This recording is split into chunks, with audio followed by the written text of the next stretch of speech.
Welcome into a Tuesday edition of the Jordy Culotta Show presented by Go Chevrolet right here from the undisclosed location. Looking forward to breaking down last night's national championship game where Louisiana stand up. I mean, Louisiana boys. There were so many. All over the place. They were reading that out, and that was so exciting. It was incredible to watch the amount of Louisiana flavor in last night's national championship game as the Baylor Bears run through Gonzaga, putting an end to the perfect season for the Bulldogs as Baylor from the tip just owned that game. We'll talk all about it coming up today on the Jordy Culotta Show as Cody Worsham will stop by. In the second hour, we will hear from Hunt Palmer at 7:30 this morning as Hunt will be in the undisclosed location. He'll be here talking a little about last night's game. Off-season for LSU basketball as it's officially the off-season for all college basketball teams. Where does LSU go from here as far as their roster turnover and the expectation? Jaden Hill, tough news for the sophomore starter at LSU as Hill got the worst news after this weekend's sustained injury versus Vanderbilt on Friday night.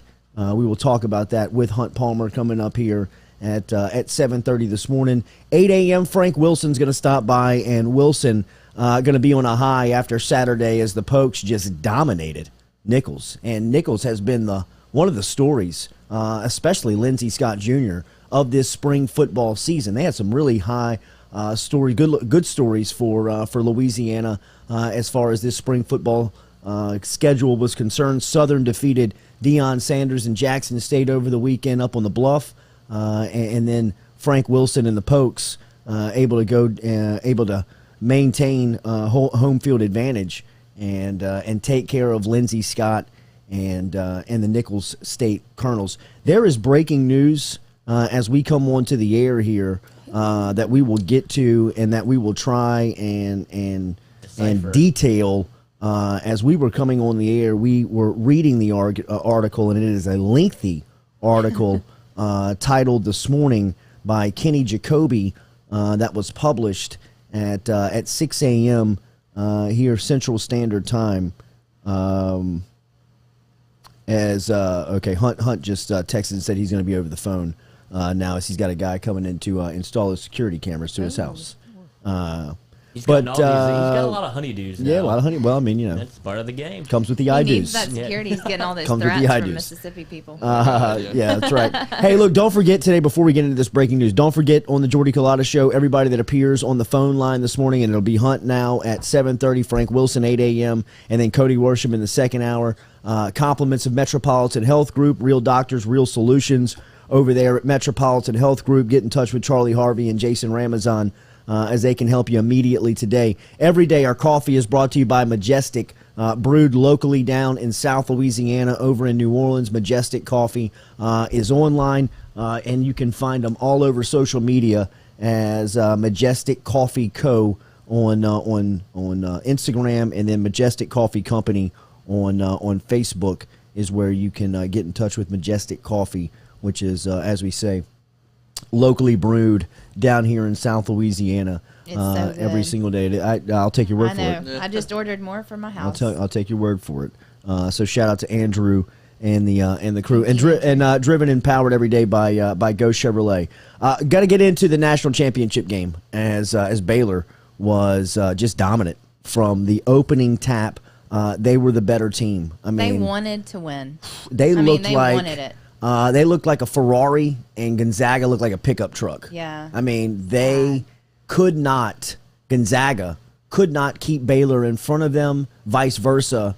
They could not get around Baylor on the offensive end. When they had the ball, they could not make any headway. Now, Timmy I thought he had some success in the first half and diving to the rim on a couple of screen and rolls that they were able to run. But outside of that, Baylor was an absolute prison inside of the three-point line. I mean, you could not get in or out on Baylor last night. That's as good of a start and just a throttling of a team that you will find on that level on that type of on that stage. It really was. I mean, it was as impressive of a game what Scott Drew was able to accomplish with this team. Last year, he had the best team going into the tournament. If the tournament would have happened, he would have been the overall number 1 seed.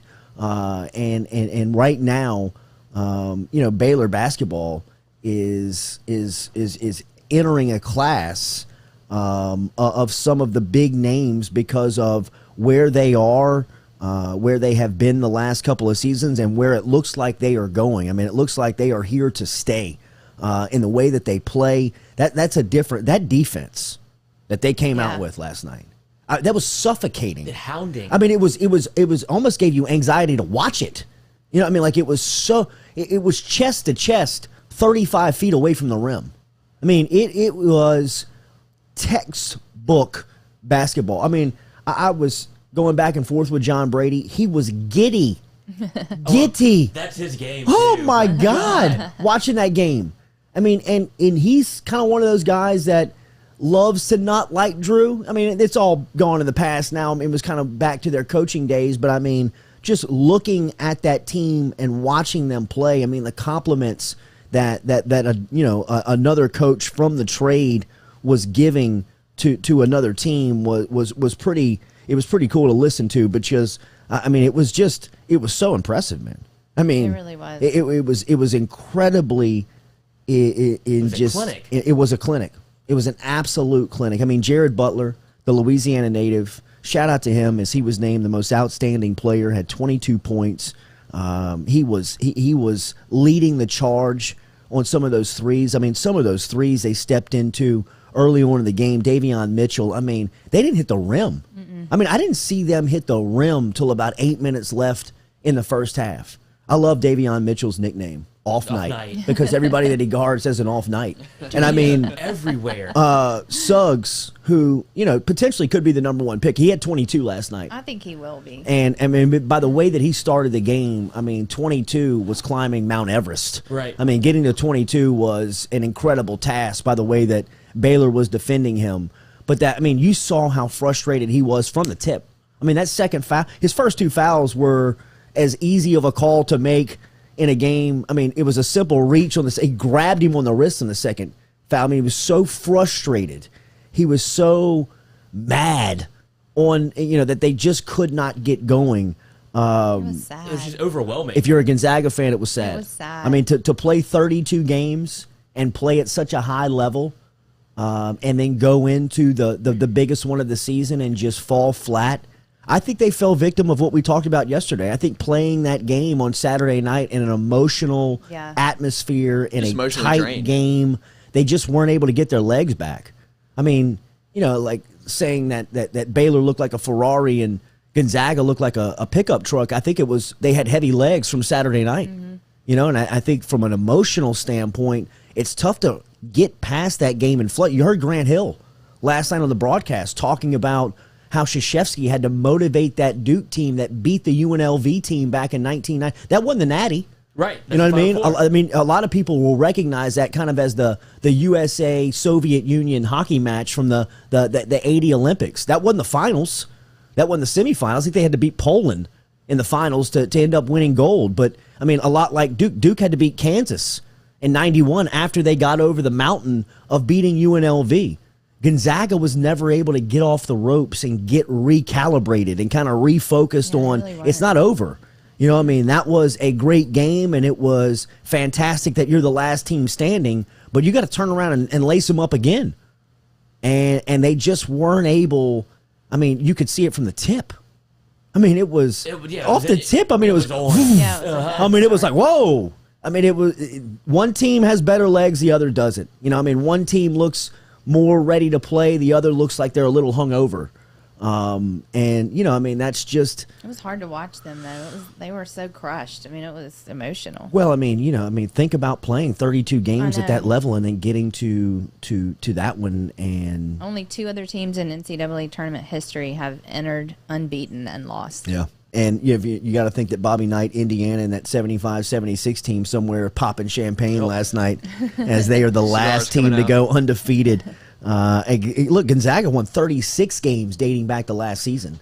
I mean, if you want to take the streak even back to last year. I mean, 32-game win streak this year going into the Natty last night. They had won 36 in a row dating back to last season. I mean, you're talking about two of the elite basketball programs of present-day college basketball world. I don't think that Baylor's going anywhere. I mean, I think that team is here to stay. That program is here to stay. What about the Louisiana kids, man? I know. I mean, that was exciting. Vital.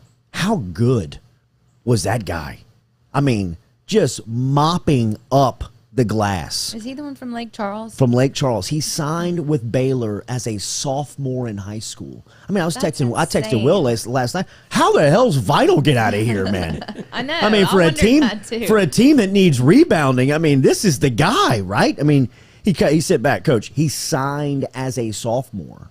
Johnny Jones was still here on staff. I mean, he's not blaming the past regime. He just never had a shot. Yeah, they couldn't get in on the guy because, I mean, he signed his letter of intent, Mark Vital, after his sophomore season in high school. And last night, I mean, bro, he had 8 offensive rebounds. He had 11 boards total, 6 points, and he had the biggest impact on that game, especially early on. Some of those balls, I mean, they got all the 50-50 balls. Every ball that was on the ground, Baylor got. I mean, bro, what about that block that they called the foul on going into the TV timeout? I believe they called it on maybe Teague, maybe Mitchell. But, I mean, going into the TV timeout when Raftery was, woo! Woo! Like, kind of like Nance is going to break, like, we'll be back more after this with the national championship with Baylor just, I mean, and Raftery's in the background while Nance is still just, woo! Woo! This, ha! Ha! I mean, just like, jeez, these guys. I mean, it was overwhelming. If you're Gonzaga, you could kind of see it on few in their face. Like, man, it ain't gonna work out. J.M. James asks, how can a player sign that early? I asked that question and did not get a response last night because I'm very curious. I mean, Can't you just go to like people like that and say, hey, do you want to go to LSU or do you want to go to wherever? You want to go to play Baylor basketball? Here, sign this letter of intent. But Vital is he is a senior, so he will not be back for Baylor next year. But I mean, what's very impressive about Scott Drew and the Baylor program is that they have an identity. They identify a certain type of player and prospect. They zone in on those guys and they go get them. Ari Fisher texted me last night, and Ari Fisher was Glenn Davis and Garrett Temple, their high school basketball coach at University High. My professor. Is he? Kinesiology? Yeah. Yeah. Great guy. Great dude. And a hell of a basketball coach. He had Big Baby and Garrett Temple and led them to 2 state championships for U High. He and I later did University High radio with like Skylar Mays, Wade Sims. When those guys were coming up, we called all of their games, all their state championships. And we went and called every year they played Riverside. They play a home and home with Riverside. All 4 years that Skylar and Wade Sims were on U High's basketball team, they played a home and home with Butler and Riverside. And he's the first. And Ari texted me last night and said, think of all of the prospects and players and games that we called. The first one to get a national championship ring is Butler. And calling his game that night, he kind of took me back to, I mean, we called so many games, saw so many players, but he definitely stood out. I mean, without question, he stood out. But Ari really kind of called it that night that this is, he's not for everybody. Everybody won't recognize Butler's greatness. And this is in high school when he was talking about him. I mean, because he was going up. I mean, he's going up against Skylar. I mean, Skylar's an 8th man for the Atlanta Hawks right now. That, you know, a good coach is going to find him, identify him, and turn him into a superstar. He is a superstar, but he's got to get into the right program to shine that. And once it's exposed, the world is going to fall in love with Jared Butler. And I think this tournament has done that for the junior guard out of reserve. I mean, he is so smooth. He His handle is ridiculous. It's like on a yo-yo. Yeah. I mean, the ball is like on a string, the way that he controls it. I mean, he can put it out in front of you and take it right back from you. He's got people swiping. Oh, dude, they were playing with them. They were. It was they got so comfortable on that stage, and they were like, this is like watching the Globetrotters. And I think swinging that ball around, dribbling between their legs, passing it. It's just like they're on go, dude. Yeah. Coach, for as much money as Timmy lost last night, he might be coming back now. He's got to come back. He's got to come back. I mean, they was playing against NBA talent. Look what happened to you. I mean, that's what they're going to tell him. That UCLA game was a good one, man. That's a great college basketball game. But then you played against a couple of pros and you were lost. You know what I mean? You probably need to go back to college basketball for a season. For as much money as Timmy, I thought, gave back last night, Butler was picking it all throughout this tournament. And, Suggs, they have him 1, 2, 3. He doesn't get past the Rockets at 3. He'll definitely be within the top 3 of the lottery. I don't know how you need a guard at the next level, and you look at Butler outside of, wherever he's selected to go, and you don't take him. I mean, from an intangible standpoint, from a leadership standpoint, from a skill level standpoint, and really, when you watch him play, it looks like he can really improve. Mm-hmm. Like he doesn't hit his ceiling. I mean, he's not at his ceiling yet. Yeah. He's very impressive. I was pulling for Baylor because of the Louisiana flavor on Baylor's team, and to see those guys shine. I thought for long stretches of that game, they were the 2 best players on the floor. In a game filled with, you'll look back on that game, there'll probably be about 4 or 5 pros on the floor. Yeah, it for was sure. It was Butler. It was just the guard play was so impressive. Yeah. You could swing it to 4 different guys, and it felt like all of them were a threat. And Gonzaga was overwhelmed by that. Yeah. They had no answer. Well, when Suggs got in early 2 foul trouble and you got to put him on the bench, that changes the whole tone of who Gonzaga is, right? Now you're asking guys to step up, and you got to play a click better. You've got to play a little bit above your head right now in the national championship, because Gonzaga's best player is on the bench before the first TV timeout. 16:51 left in the first half. Suggs is on the bench cussing. Like he's in a bad mood. He's already out of his game. He's already kind of checked out. If you're Scott Drew and the Baylor staff, you've got to be thinking, fellas, this is going way, way better than the game plan even anticipated. Yeah, they're probably sitting back in the pregame saying, even if our game plan works out to perfection, we're still going to be in a war tonight. We're still going to be in a dogfight. We still got to be ready to play. And their game plan worked to absolute perfection. It could not work any better than it did last night. And they were blowing that team out. You could see the frustration. We've all been in competitive environments where we've felt undermanned. Oh, no. Right? Like where you think, all right, let's play this thing. And then it tips off and you think, oh, bleep. I don't want to be here. I can't play on this floor. I can't play in this game. Did y'all think it was going to go like that? Hell no. Yeah, I didn't either. Hell no. I was very surprised. I've never seen a team want it as bad as Baylor. They wanted it. Yeah, they did. But I did say that the 4.5 that was a lot. And we called the guy, bro. You had to get in on that. A little money line. Yeah. I felt good about him because of I thought Gonzaga mentally was drained. Yeah. And it doesn't matter how good of a team you are. You can have all of the horses. Whenever some of them are checked out or they're just not into it or you don't have your legs, you don't have that bounce. It's just different, especially when you're playing against a bunch of cats that do. Well, yeah, Gonzaga felt like they had their moment already. In their mind, there has to be something in you that's like, when you hit a buzzer beater to go to the national championship, there's something in you. It's like, holy shit, that was awesome. Yeah. And then to have to get back up again, and Baylor has been cruising. They demolished Houston. You talk about how Gonzaga had won every game by double digits. Baylor's doing the same thing. Yeah. And they were getting better to get to this stage. Like, they were playing their best basketball, and it absolutely showed up last night. Best case scenario for Baylor not to play that game in December.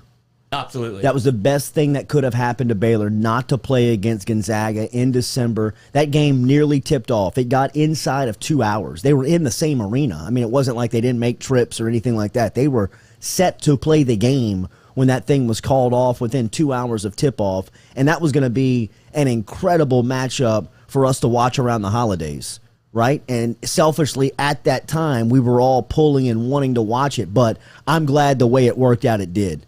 I'm glad. I bet you, I can imagine that Baylor is specifically, excited about the way that worked out because, I mean, Gonzaga had to go through I can't believe what I'm looking at type period. I mean, like they had to go through a stage of, is this really happening? I mean, these guys are this much better than us? I mean, they looked at times like 3-4 steps better. And I mean, you gave them a window to a jump shot and they didn't make it. They didn't hit the rim. They didn't hit the rim for the first 11 minutes of that game. I mean, they were in a team zone that if you're on the other sideline, it's hard not to tap out. That's what I'm saying. That's one of those times where you're like, whoa, let's run this thing back. Like this isn't the way this is supposed to go right now. It's an NCAA moment where you just turn off your Xbox and turn it back on in the national championship. It's like, this isn't fun. Like, hold on, let's start over again. And I guarantee you if they play again, there's no way that's the way that game goes. No. That game was meant to be an all-timer, and Baylor just blew the doors off of them and never looked back. Red Bourgeois brings you the Jordy Culotta Show. Remember, RMB Builders, 921-7062. Get in touch with Rhett today if you need a custom-built house, if you need any commercial work done around the office, or if you need some restoration done around the house that you're in right now. Yeah, if you want the entire bathroom. That's where I watched the game from last night, my new tub. So you got it. Thanks to Rhett. I watched the game from the tub. So it's all coming together. Almost done. Almost done. So wait, there's there water in there? What happened? You just sat in your bathtub? No, I took a bath in it. Almost done. I just wanted to get used to it. 921-7062. Get in touch with Rhett Bourgeois this morning at RMB Builders. All right, so much to get to, and we're going to talk to Hunt coming up here in a couple of minutes. We'll talk to him, obviously, about the Natty last night and his thoughts, but we want to get to him and talk about this story with Jaden Hill, which is just such a bummer. I mean, it's just such a bummer for the kid, man. It was confirmed on Monday that Hill will be sidelined for the remainder of the 2021 season due to a tear in his UCL. That's in his right elbow. He's going to have Tommy John surgery. Paul Maneri met with the media saying it's all heartbreaking for us to receive the news, but it's especially disappointing for Jaden as a young man who has such a bright future in baseball. We'll do everything we can to support Jaden in his return to full health. He has a tremendous work ethic, and I'm very confident he will overcome this setback. So, did this injury happen during gameplay? Yeah, during game one Saturday. It happened in the second inning.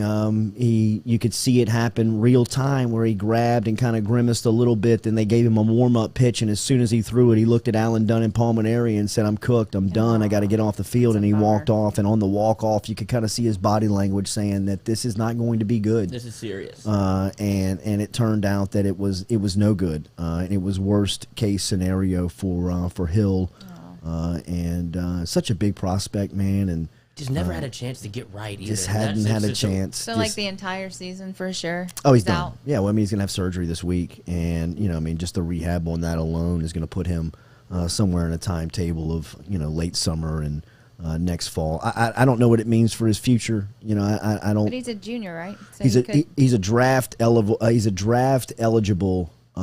Junior. Okay. Or draft eligible sophomore. Yeah. Draft eligible sophomore. Just looking at it. So he would have been able to come back. But I mean, look, you've only seen 51 innings of Jaden Hill. I mean, to give you some perspective of who he is and kind of the guy that was coming in. He was big stature and heavy thrower and flame throwing guy. But you've only seen a limited capacity of him, and you saw the draft boards last week with Rocker and Leiter in town. I mean, Jaden Hill's right there as a prospect. Just sad news to see him have to go through this again. This is another injury with him at this level. We'll talk to Hunt about it and what it means coming up, and we also want to and we'll talk more about this. And this was breaking literally 3 minutes before we went on the air, we got some alerts in-house, as I'm sure a lot of people around the media or fans with microphones out there might have gotten to their website or to their emails. Another USA Today story about LSU, and this time this is a little bit of in-house, kind of gives you a peek behind the scene of some of the things that were going on with some of the administrators. Sharon Lewis, who is an administrator who has been widely quoted, who has been widely pointed to throughout this investigation by USA Today and by Hush Blackwell, the independent firm that was brought in by LSU. She is now claiming this morning in a story that broke and is on the cover of usatoday.com that article. And the title, the headline of the story reads, LSU athletic administrator claims years after harassment and retaliation after reporting Les Miles. Lewis goes on to name all types of administrators in this article, saying that there has been a work environment that has been created around Lewis that is hostile. She says they tormented her. They said there based on sex and race. I mean, that's strong words. In an exclusive interview with USA Today, Sharon Lewis describes a pattern of abusive treatment and retaliation by Les Miles, Verge Alsbury, Miriam Seeger, compliance director Bo Bonson, and other athletic officials. The retaliation, she said, continues to this day. Lewis told USA Today, they get to lie, they get to admit they lied, come back to work. I mean, it's about, we have to set a standard here, and that's all.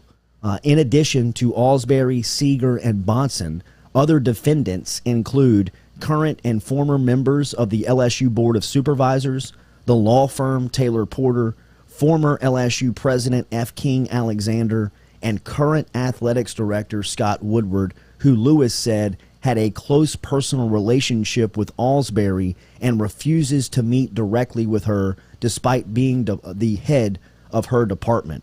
Alsbury, Lewis said, called Woodward his boy in a conversation last year during which he said Woodward would not protect her. This ain't good. Well, she said she was denied pay raises and promotions as well, and then told to find another job when she complained. She goes on to give descriptions and characterize an environment around Les Miles and his football program. A lot of the stuff that you read and learned during the Hush Blackwell reports are some of the same stuff that Lewis is counting. Some of these are just more into the stories. Lewis said Miles came into her office one morning and told her they had too many fat girls, black girls, and ugly girls, and they looked like a bad bowling team. He described ugly girls as AM girls who should be relegated to office work, and blondes with big boobs as PM girls who should be at recruiting events for people to look at. Miles told Sharon Lewis one morning in her office. It is a detailed report of Lewis talking about her bosses overruling some of her objections. She details some of the harassment that she continues to say is hovering around the athletic department and the football operations facility. She has retaliation stories in which she talks directly about Bo Bonson and even longtime director of football operations Sam Nader is given an example of something that he tells, and then he goes Lewis goes on to say that the abuse still continues. This is a detailed article at USA Today right now, and like I said, it was breaking as we came onto the air. I have read the majority of it, at least put my eyeballs on the majority of it and skimmed through a lot of it, but read some of the accounts that are in today's article at USA Today.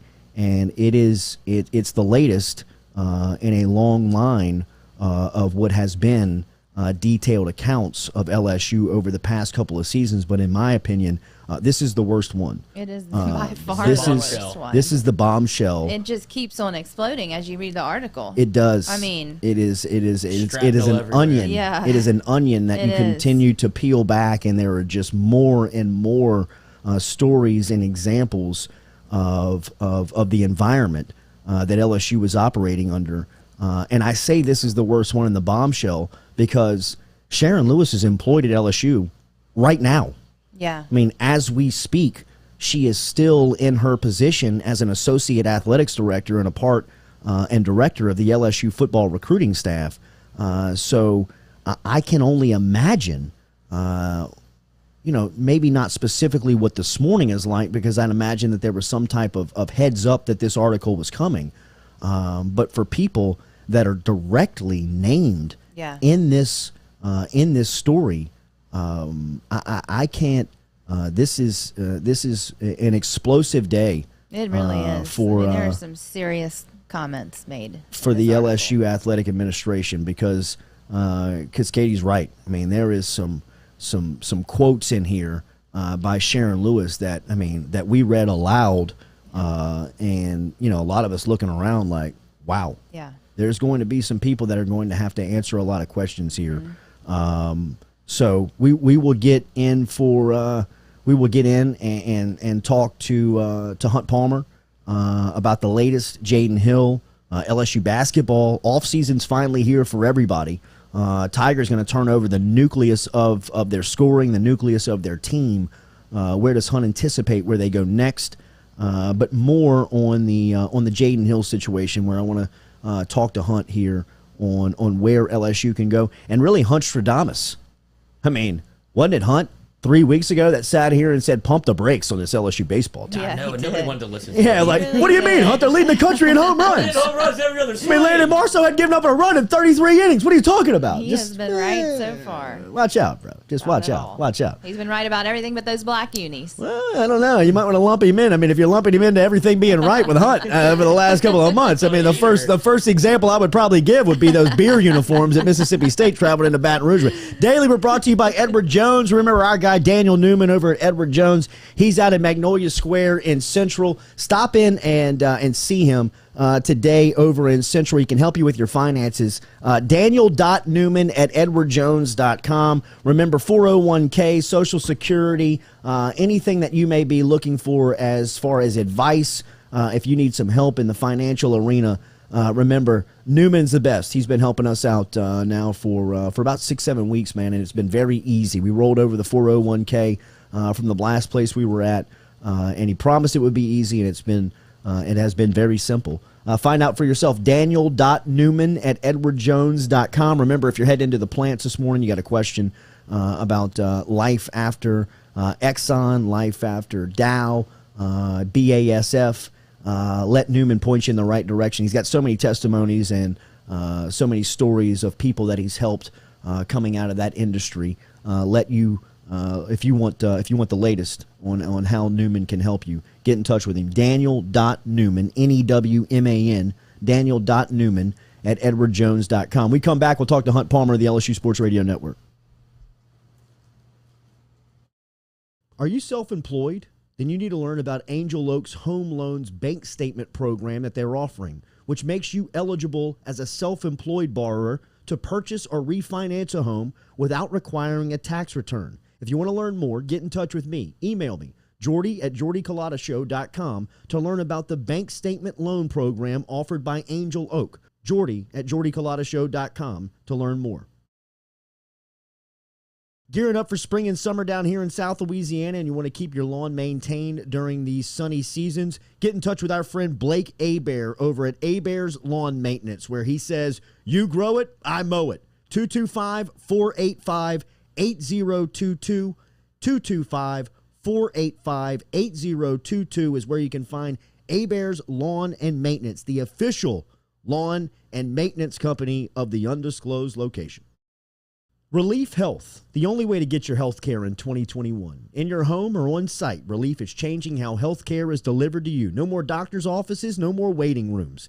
Download the app today, Relief Health, from the Apple or Google app stores. You can get connected to a local doctor in your community or just order a test directly without talking to a doctor.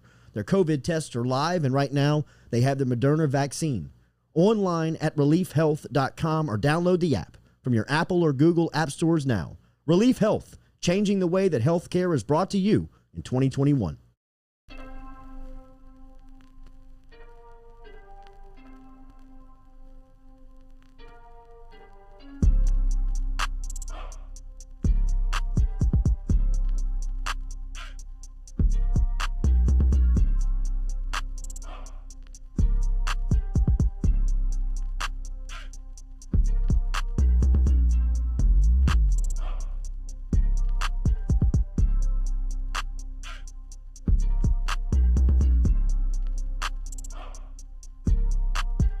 Back here to the Jordy Culotta Show here live on this Tuesday morning as a reaction to the national championship game last night as Baylor just steamrolled through Gonzaga. I mean, it was never close. No. I think nine was as close as Baylor was able to get back to after the initial surge from the Zags. 86-70 was the final last night with the Bears topping Gonzaga. It was pretty impressive they were able to kind of get their bearings straight because they got hit with about 5 haymakers right out the gate. But it showed that they switched to a little zone defense, and that almost did something. But, I mean, Baylor just came back. They shot over the top of it. Yeah, I was about to say the second half, they hit splat the 2-3. Just bombs. Y'all want to try that? Hunter, how impressive last night was Baylor? Really, really good. I think a lot of sports writers who pay attention to the nation in college basketball, probably closer than I do, said that Baylor was probably the best team all year. Just the COVID pause hit them there, and they had to get their feet back under them. But they were, that's the old cliche that guard play wins in March. That's that. Those dudes are just ridiculous off the dribble. When I was so impressed with them against Arkansas last week because I know Arkansas, and not that Arkansas was a top 5 team in the country, but they're an athletic team with good guards. They play defense. They're quick. And Baylor was just a 2 speeds faster than them. And that proved last night. They were more athletic. They were quicker, and they shot the ball like they have all year. Best shooting team in the country. It was a clinic. Do you remember Mark Vital coming out? I don't. Me either. I don't. Me either. I mean, he signed as a sophomore coming out of Westlake with Baylor. Yeah, I don't remember him. The guy that impressed me so much for Baylor is Davion Mitchell, 45. Mm-hmm. Yes. I mean, he's so sudden off the dribble. He shoots it well. He's physical. He's the guy that made them go for me. Did you hear his nickname? No. Off night. Everybody he guards has an off night. Is that great? I didn't quite garner that nickname back at LCP. We were sitting back in that 2-3 zone. He finished with 15 last night, but I mean, Suggs had 22. I mean, and I thought, look, man, 22 for him last night was climbing Mount Everest. I mean, with the way that game started. But, I mean, a lot of that 22 came when the game was decided. Mitchell had him just out of his game. The entire first 12. I mean, him on that shot of him on the bench after the second foul. I mean, Hunt, he's on the bench before the first TV timeout last night. I mean, Suggs couldn't get into the rhythm. Timmy looked overmatched. Baylor was just bigger, stronger, faster. They were just better everywhere on the floor. Cody Worsham tweeted this out, said, all 5 Baylor guys are winning their matchup on the floor, and it felt that way, and Gonzaga couldn't really get off the mat. You figured at some point Gonzaga would come with that haymaker that just about everybody makes, no matter if you're a 14 seed playing a 3 on the first Thursday or in the Final Four. At some point, everybody makes a push, and it was just so far behind that even if you made the push, they cut it to 12. I mean, they just couldn't get back to where they needed to be. What do you expect this offseason from LSU basketball? They're about to turn over about 90% of their scoring, the nucleus of their roster. They've got some guys that played some minutes that are coming back. They've got a pretty good recruiting class coming in. It doesn't seem like that he's done on building the roster for next year. What do you expect LSU to look like when they throw it up in November? Yeah, college basketball is no longer recruit players from high school and put them on your roster and have them run out their 4 years of eligibility. Those days are gone. Yeah. College basketball is free agency now. Mm-hmm. And I can just look at the SEC. I mean, this hasn't happened to LSU yet, but I expect it to. And I can look at Missouri, Drew Smith moving on, and then Xavier Pinson, one of their better players, hit the transfer portal over at Florida. Yeah, Kentucky. Askew just put his name in the transfer portal. You had, even down at Florida, Noah Locke, who's one of the best shooters in the league, is out. Omar Payne, who was a 5-star center at 6'10" and can move, he's transferred out. I mean, that's just the college basketball now is free agency, and I expect Will Wade to go get 2 or 3 transfers to come in. I expect them to be guys who have played significant minutes and started for probably multiple years. And I don't expect that everybody that was on LSU team last year that has eligibility left to be back. That's just the way it is. So you can look at it and say, yeah, wow, they lost all this scoring, all this production, and these guys that are coming back haven't played a ton. Well, they'll go get guys that have played a ton. That's what college basketball is now. What is the biggest off-season need? What does LSU need to get to this playing weekend How far away is LSU from playing on this weekend? You know, they're not quite there, but I wouldn't have said UCLA was knocking on that door either, and they made the Final Four. So it's a testament to just get in. UCLA scored less than 50 in a loss earlier this year. They lost an ugly non-conference game earlier this year where they scored like 58 points. They lost their last 4 games of the regular season. No one would have bet on that team to make the Final Four. And by the same token, Houston shows up, and they did earn a 2 seed, but they played all double-digit seeds all the way to the Final Four. So the point remains here in Baton Rouge, like, okay, I know we're not about to be Gonzaga and go 30-0 and you have a cakewalk to a 1 seed, but the fact of the matter is that everybody pretty much deals with some significant adversity. If you can just get into the tournament, then all of a sudden the dice may fall your way. You may hit some shots. You may get hot. So I can't say that LSU's miles away, but certainly I think this team had a chance to make a push. They just didn't put themselves in good enough shape on the seeding line to do that. But I would like LSU to go get somebody who's 6'9" or 6'10" that started for a year or two and can function around the rim. They need somebody to do that, and I wouldn't be averse to going to get a really veteran point guard. I mean, Michigan's point guard this year, who led them to a number 1 seed and played great basketball all year, they got him from Columbia.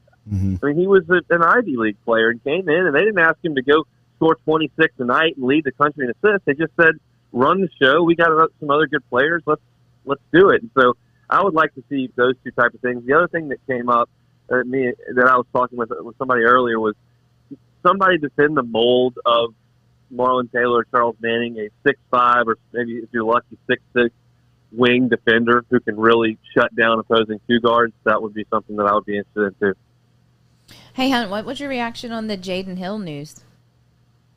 Not shocked. I mean, when you saw it, it was just really sad that he was flexing that hand, and then they gave him a ball and he threw a pitch, and right when he let go of it, he turned around and started walking off the back of the mound. I'm like, yeah, I felt that. It wasn't something and that's usually a bad sign. Yeah. And as I'm watching it, I'm sitting there going, man, when you think about the fact that Leiter's on the other side, so every organization in professional baseball has got a radar gun on this and has eyes on this.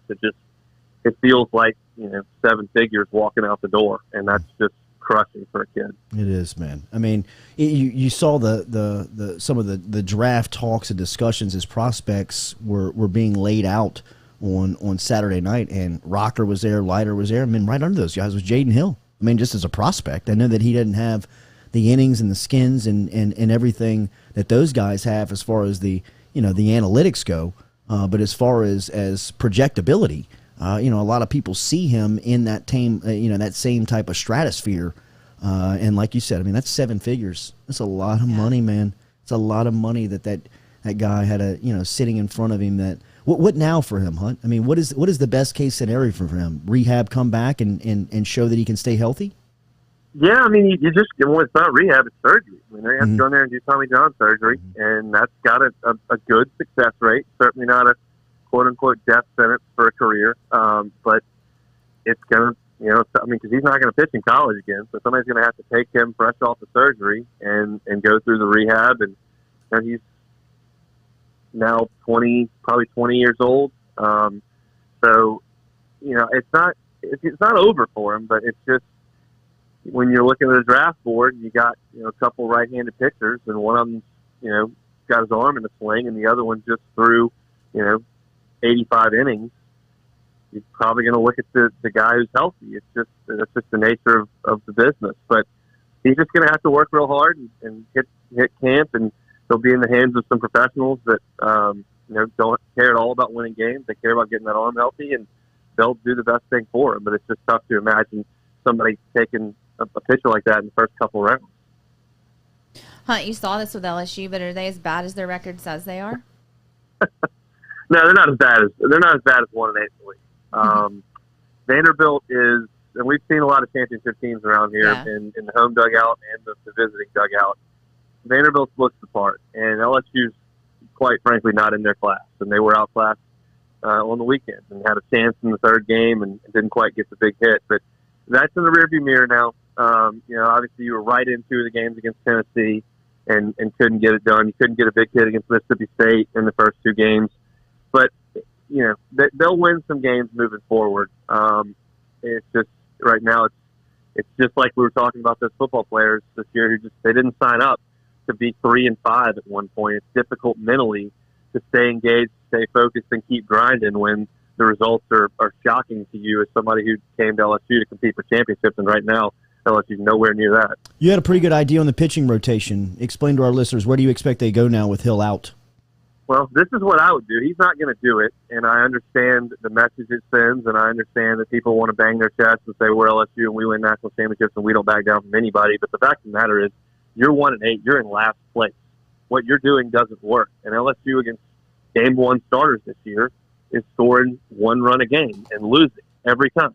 And you're sending Landon Marceau out there, who's a top-shelf pitcher in this league, and his starts are being absolutely and totally wasted. Yeah. And right now, my goal as LSU is to try to find a way to get to 13 or 14 SEC victories and get into the NCAA tournament. And if my best pitcher's going out there in Game 1 and we're scoring 1 run because our offense has no punch and we're losing those games, that ain't helping very much. I would throw Will Helmers on Game 1 the rest of the way and say if we score 8 and we're in it and we need to go to Fontenot and we need to go to Floyd at the end and try to win that Game 1, we're going to do it. I'm pitching A.J. Labus on Game 2s, and I'm throwing Landon Marceau on Game 3s. I've got 7 more Game 3s to play.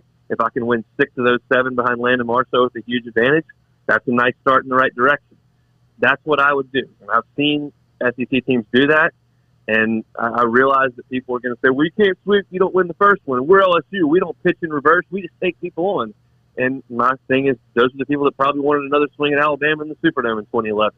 I'd personally rather play Oklahoma State. I'd rather do some things differently and try to win as opposed to see how tough I am. That doesn't get me much. And we're in last place. So I would change things up. But that's not the way Paul Mainieri's wired. It's not what he's going to do. And so you got to hope the guys band together and move Labus to the 2-hole and see what happens. Anything you're hearing from the Ponderosa that makes sense or perking you up? Anything that getting your attention from practice football, from spring football? I just I'm encouraged by some of the – now, look, y'all know my take on the football calendar and how things go. This is prime time for optimism, baby, because everybody's in great shape and every practice somebody looks great. And it's just spring football is built for optimism. And I'm fine with that. But I do like when I hear the names that LSU's got on the defensive front. They're old, they're big, they've got some real athleticism. You bring in Nathan Smith, you get Ojulari back for another year to go with the Farrells and the Logans and those kind of guys. I like the way the defensive front feels, and that's a good place to start. I don't have to generally worry about what the secondary is going to look like, and they're going to rotate some names at linebacker, but if you can rush the pass a little bit and stop the run, I just think that sets you up better defensively. So I feel pretty good about that group. Hunter, have a great week, man. Thanks for the information this morning. We'll talk soon. Sounds good. Bye, See y'all. Hunt. There he is. Hunt Palmer checking in from the LSU Sports Radio Network as a couple of minutes there with Hunt as he gives you the preview of LSU baseball without Jaden Hill, as it looks like that Hill will be out. Doesn't look like Hill will be out for the remainder of the season as he will undergo Tommy John surgery with a tear in his elbow. Did you say he had a previous injury though too? He did. He had the injury was LSU Baseball went through a stint where they had this arm soreness thing where they had to shut pitchers down and not allow them to throw because it looked like injury was like imminent, about to happen. Oh, really? And Hill was one of the ones that came out. If you remember Hill's freshman season, I believe this was last year. This was 2 years ago, pre-COVID. Okay. Like COVID season only lasted like 18 games for college baseball. But the freshman season, Hill's freshman season, he came out. I want to say he started like a game against Kentucky in the opening like conference slate, and he just mows them down, and then the hype was rolling. The hype train was rolling, man. I mean, he was like Kumar Rockerish. Yeah, I mean, the stories coming out of him working out where he might be the best athlete on campus. Could be. Wow. I mean, all sports. Right. All sports. I mean, like, I remember people talking about Marlon Taylor and Jaden Hill, like two of these guys that you don't hear their names a lot when they play, but people were saying they might be the two best athletes that are on the campus, all sports. And he went through this arm soreness thing where he just never could get back his freshman season. And then he was shut down again his sophomore season. So last year, kind of pre-COVID, they were kind of going in and out with him and trying to manage him and getting back to a place where he can mentally go and confidently throw. And it seemed like he was heading there this season, was going to be the ace of the staff. I mean, he was kind of like the face of the team going into the season. I think he was probably, what everybody kind of was recognizing LSU baseball to be this year. And, I mean, that was the biggest start of his life. Without a doubt. Last Friday night. That couldn't have happened at a worse time and a worse spot. No, it couldn't have.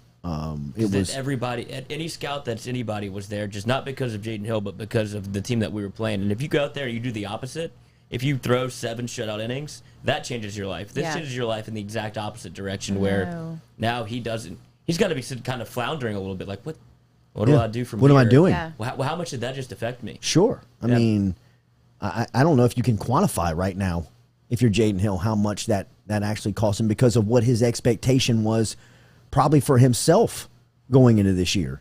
You know what I mean? That you got to be feeling healthy. You've been banged up. You've got a lot to prove. There's a lot of doubters on you, but you've got the talent, and it's your season. And then you go out there and you get hurt in the biggest start of, like I said, I mean, that was the biggest start of his life. Without a doubt. And for it to end up like that, yes, I can't imagine the mental anguish that comes along with laying in a hospital bed by yourself. No teammates, no fans, none of that stuff. Just kind of just a quiet, just solitary room of just kind of thinking and figuring it out. Yeah, your phone, and the Price is Right. That's right, man. Daily, we're brought to you here on the Jordy Culotta Show by Elevate Treatment Center. Remember, over at Elevate Treatment Center, they're helping you out with addiction, whether it is drug or alcohol. They can help you today as you battle that disease. Elevate Treatment is located online, ELEV, the number 8, treatment.com, elevatetreatment.com.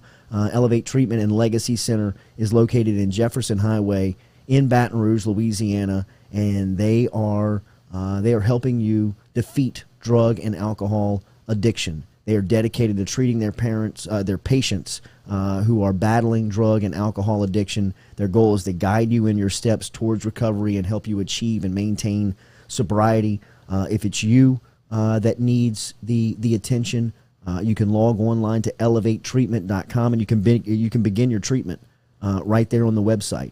If it is somebody around you, a loved one that you want to encourage to get the treatment, there is a phone number on the website, 225-448-0440, that you can dial and get in touch with a professional this morning, help you get in touch with your loved one and take the steps in getting them on the path to a clean and sober life. Elevate Treatment Center, Elevate Treatment and Legacy Center, right here in Baton Rouge, online, ELEV, the number 8, treatment.com. Frank Wilson and McNeese, what a weekend for the Pokes. I mean, just from going up against the story of this spring football, or at least one of the stories of this spring football season, when you talk about Lindsey Scott Jr., Nicholls State, Coach Rebo, and what they've got going on down in the Bayou and what they've been doing, just lighting up scoreboards. I mean, just lighting up scoreboards.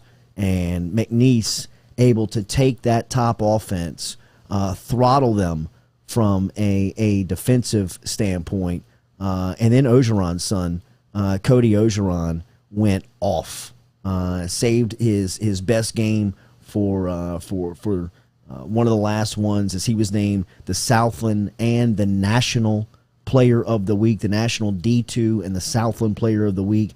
He went 20 of 27 for 354 yards and 4 touchdowns, accounted for 356 yards of total offense on Saturday for the Pokes in a very impressive victory over the Colonels. The locker room was live afterwards. If you saw some of the images coming out of Coach Wilson and the crew celebrating their latest victory, it was a good place to be, and they got a lot to celebrate because of everything that they've been through. We will talk to Coach Frank about that latest victory, and then where McNeese goes from here as they head in. I believe they play Sam Houston State, and then they'll head into the offseason, and we'll ask Coach how he'll navigate such a quirky time, but really coming off of such a high. Isaiah Chambers was named the Defensive Player of the Week. So you got Cody Worsham, who was the Offensive Player of the Week. Isaiah Chambers was the Defensive Player of the Week, as Nicholls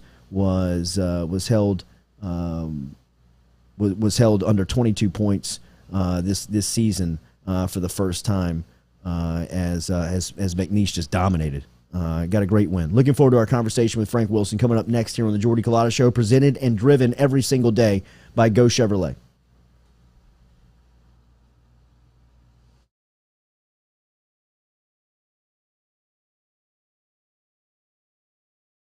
Gearing up for spring and summer down here in South Louisiana, and you want to keep your lawn maintained during these sunny seasons, get in touch with our friend Blake Abear over at Abear's Lawn Maintenance, where he says, you grow it, I mow it. 225-485-8022. 225-485-8022 is where you can find Abear's Lawn and Maintenance, the official lawn and maintenance company of the undisclosed location.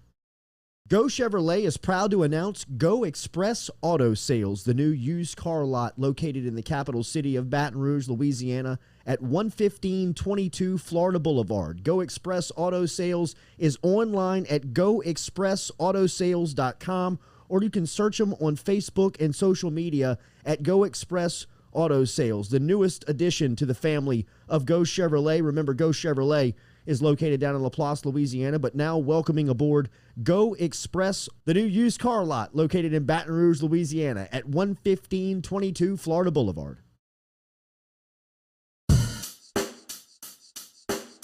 Check the mic and make sure it sound right, boys.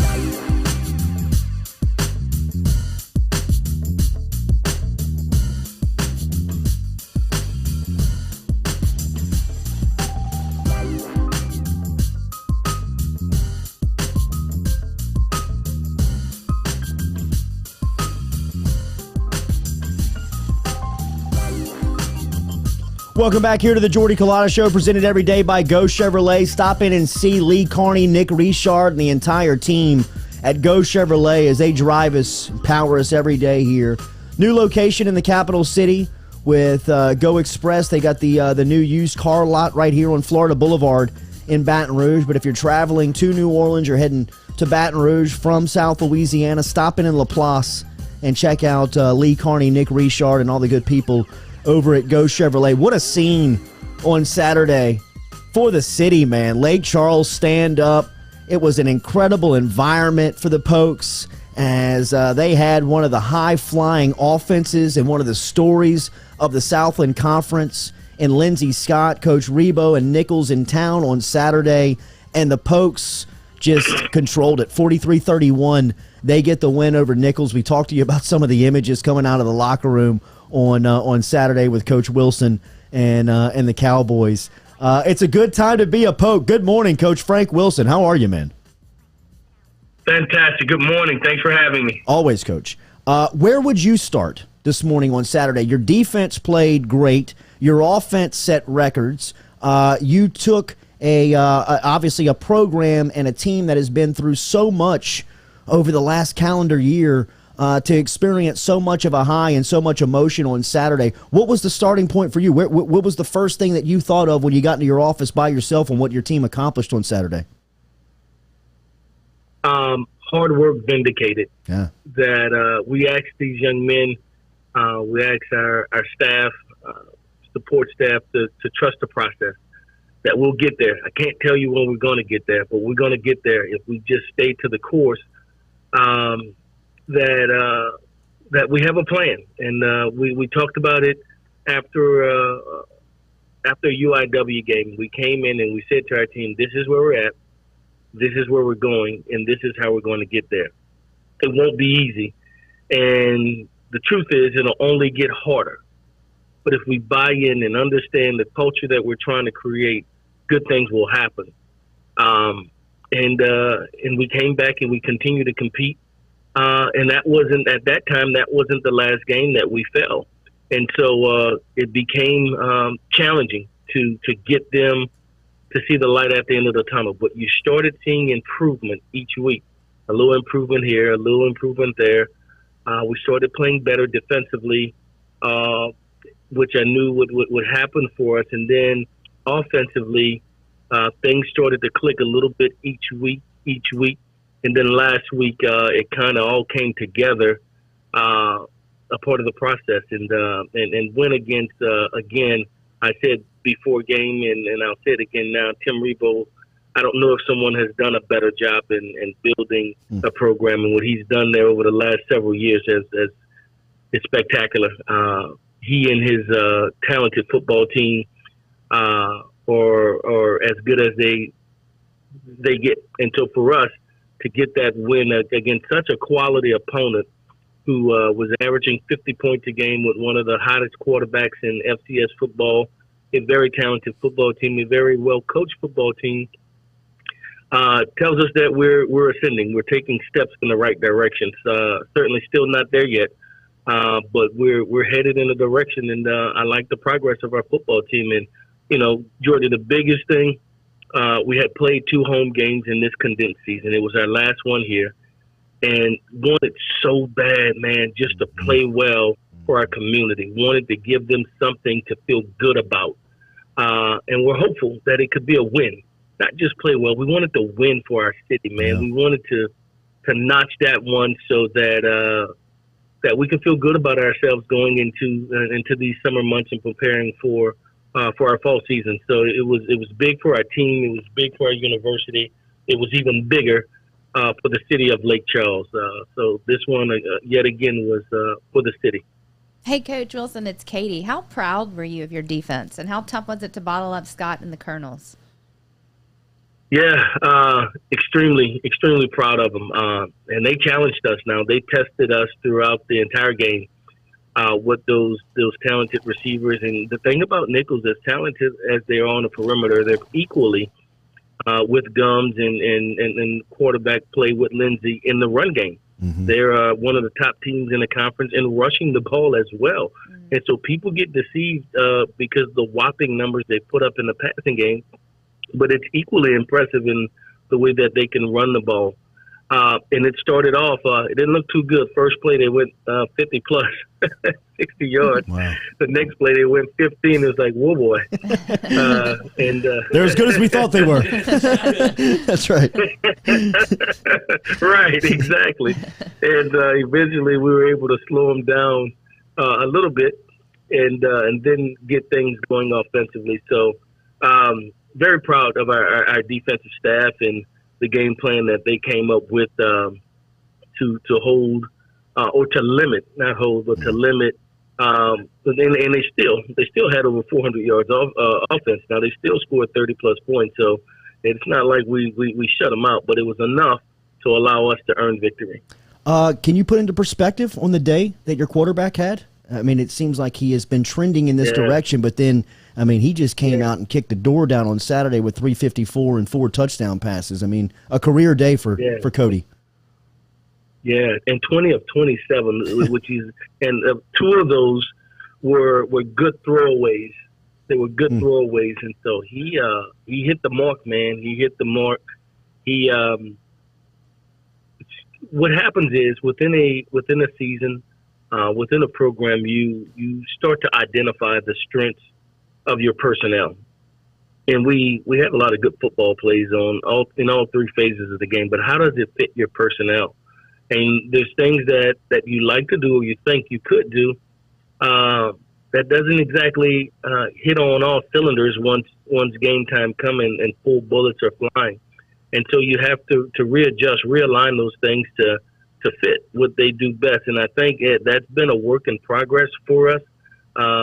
When you talk about Josh Matthews, when you talk about Jamal Pettigrew, when you talk about Mason Pierce, they're guys that Cody had never thrown to before. You know, they're all first-year receivers for him. And so to develop a chemistry, a timing, a trust with those guys, their trust with him, his trust to go ahead and lead him out there, put it out there. It doesn't have to be a perfect throw. Just let him run underneath it to have an offensive scheme that allows him to get ideal protection, so he has comfort. You know, over his years here, he's been hit a couple of times, and so we wanted to give him comfort that we're going to protect you. You just got to trust it, and it may be a late block that takes the hit off of you, but it's coming. He's scanning all the way back. And so schematically, our evolution continued. And so as we continue to do that, you see progress. And again, for us, Jordy, I can't say it enough. It's no different than what's going on in Baton Rouge. They're in spring football. They're learning their team. Yeah. Ours we're learning our team in the midst of games. Yeah, right. And so, where you keep score. Right. And so that was a tremendous challenge for us, but extremely proud of Cody and his all that come with it. Leading this team, and the W for him, like all of us, was most important, although he rightly and received a lot of national accolades, conference accolades. You talk to him, here's what he will say. It's a team award. We as a team earned that this weekend. His 35th touchdown pass over the weekend in the 4, which gave him 35 for his career, tying him for 6th all-time over at McNeese with Blake Prejean and Slade Nagel. Great images of you in the locker room afterward. Hey, Coach, you can still move, bro. I mean, you still got them hips. I am awful. I don't know, man. Here's what my kids did. My daughters pulled up and was like, Dad, you have to work on it, Dad. And they pulled up an image of Sean Payton dancing in the locker room. I said, he practiced that. Ain't no way in the world he gonna just go out and do that. Damn, he's good now. If the comp starts with Peyton, things must have been real bad from the daughter's perspective on Saturday. But how about the image of Ed Ogeron? You mentioned what's going on here in Baton Rouge, and those guys are in the teeth of spring football right now. But seeing him congratulate your team, walk off the field, and obviously he's got an invested interest in the squad with his son being the quarterback. But, I mean, I saw him bear-hugging Pettigrew and bear-hugging some of your coaches coming off. And it's got to be cool because of the relationship that you guys share, that he's able to kind of sit there and share the success with you on this run. That's so true because he is Cody's father, and he plays that role and he plays it well. But he falls back, and he's a parent, a team parent, like so many, and he rejoiced with other players, with team. He's engaged with us. He's a part of the fiber of what we're doing at McNeese. He's not a guy on the outside or that's just my son or I'm standoffish. When he can come to practice, he's at practice. When he can come to games, he at games. And he does so respectively. He's just there to support and big smiles and encouragement. He may be the only one that yells at the refs more than I do. So, honored to have him in a relationship we truly value. I don't mean to put just this premium on that win that you guys on Saturday, because it was just a fantastic. Is that the moment that you were looking for to sell to the future? That you guys are heading in the right direction? Is that the moment that you can point back and show them the images of that Saturday in Lake Charles of just the guy, not just what you accomplished on the field? I mean, I think there was a lot of team building that went into showing off the social media images of everybody, kind of the buy-in of what's happening down there. Yeah.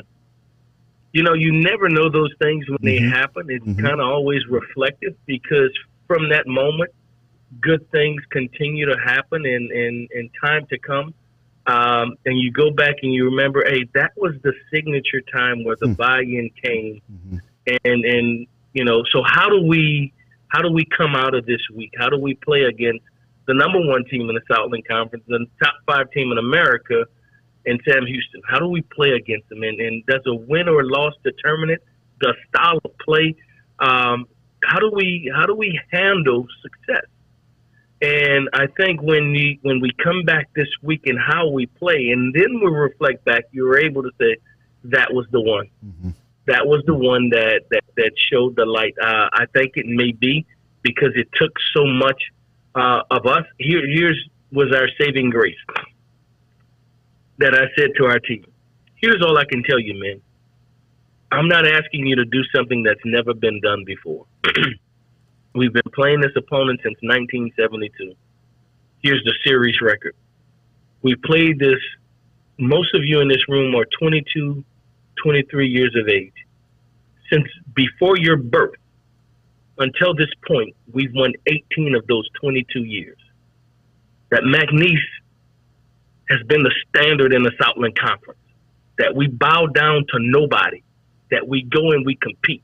And I can't guarantee you a win. All I can tell you is if you play the style of ball like the men that wore the jerseys before you, with that name on the back of that jersey, if we hold the flag and we play with pride and we play with passion, the way McNeese football was founded and has been and always will be, we'll have our chances. Just go be McNeese. And if being McNeese isn't good enough, we'll deal with that. But let's go be the best that we can be. And I'm fired up. Shit, I'm trying to strap up. Yeah. I mean, that's it. Let's go be McNeese. Let's go be us. You think they got the right guy? I mean, yeah, I feel you, man. Just the momentum that you're building. I'm telling you, I see people. I'm working over here at Traction, and I see the young athletes, and I hear them. I see what they're wearing. I see the gear. Yeah. I see that people are talking. I hear people talking that they just talked to Coach Wilson and talked to the staff, and that McNeese is back and relevant in conversations in South Louisiana. Sam Houston this weekend. What's your attention? What do they have your attention on? They have our undivided attention. Mm-hmm. They're a very talented football team. And again, I would say this: we celebrated a much gratifying win against Nicholls, and our attention immediately turned back to Sam Houston to go play our best style of football, to go build on and stack. We got a little streak. We got 2 back-to-back here, short streak, but a streak for us. Let's go stack another one. Let's go play our best football. All right, and here's the expectation. The expectation from your head coach is for us to go compete at the highest level. I think if we do that, we'll have our chances. All right. And if we play to the best of our ability, it's a good chance we can win this game. All right. And so just so you know, mindset, we're going to win the game. We're not just going to play. We're not just going for good results and see what we can do. We're going to win this game. Now we'll have to take it. They're not going to lay down for you. They've been one of the upper echelon teams in FCS football in the last decade. We'll have to go take it. How do we do that? And so the ability to prepare and practice preparation. Here's the next thing, Jordy. Last week, we had our best week academically for our football team. Mm-hmm. We had our best week from a strength and conditioning standpoint. For us, it's not just maintaining, but in this unique situation we're in, getting stronger within the season. All right, which is a little different than some. And we had our best practice week. And here's what we said to our staff. When we get to practice, the play callers call the plays, the signalers signal.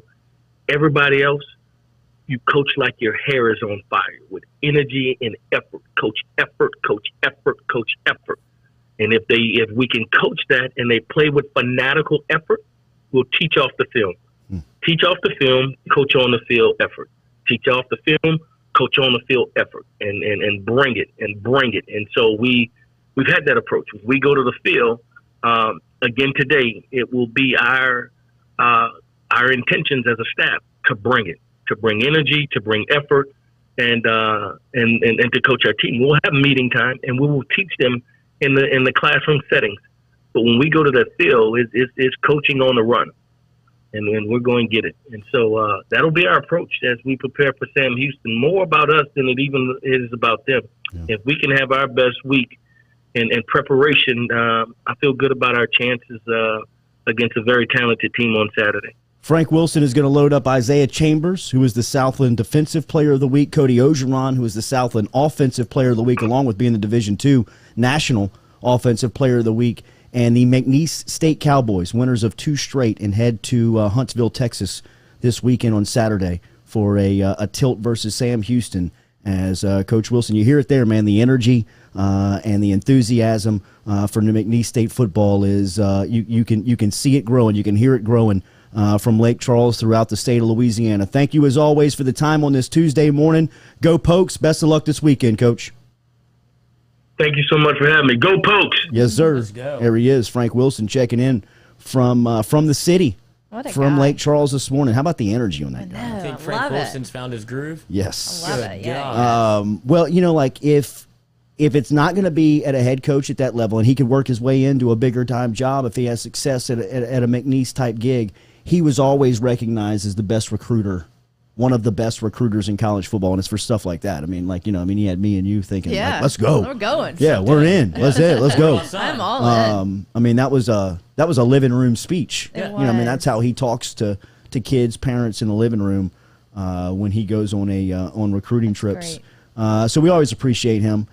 Great win for McNeese State over the weekend versus Nicholls and the Colonels. They'll have a tough task this weekend with obviously Sam Houston State, who you heard their coach was talking about. They've been one of the classes of Division II football for a while. Remember, Hub International is the official insurance agency of not only the Jordy Culotta Show, but the New Orleans Saints and the New Orleans Pelicans. Let Hub International help your business today from an insurance standpoint. If you need help, get in touch with us, Jordy at jordyculotta.show.com. Hub International, the official insurance outlet for the Jordy Culotta Show, New Orleans Saints and New Orleans Pelicans. Coach Wilson is named in that USA Today article. I was not going to send him a question that he was not prepared for, and some people might hear that and say, "Well, that's BS. Aren't you a media member? And isn't he named in there?" Yeah, he is, and I texted him about getting the article, and he hadn't had a chance to look at it this morning. But the USA Today article on the state of LSU and this USA Today investigation has dug up a lot of skeletons in the athletic administration's office, and we've been privy to the details throughout some of these reports. The report this morning and the article this morning, if you have not had a chance to get over and read it, it's a bombshell. I still haven't. I don't think I've finished the whole thing. I keep pulling it back up and reading another little paragraph, and I'm blown away. It's every paragraph. It's a bombshell, and I don't want to be overreactive, and I don't want to be dramatic in the sense of there't going to be this huge fallout and things are coming. I don't know if that's true or not. Well, I mean, a lot of people will be looking at the LSU situation from 30,000 feet and asking, how has there not been fallout up to this point? Yeah. I think that a lot of people internally will start asking those questions aloud now. Yes. I think that a lot of people will look at this latest report, and if you have not heard it, USA Today published the latest in the LSU investigative piece this morning, as it was published at 6 a.m.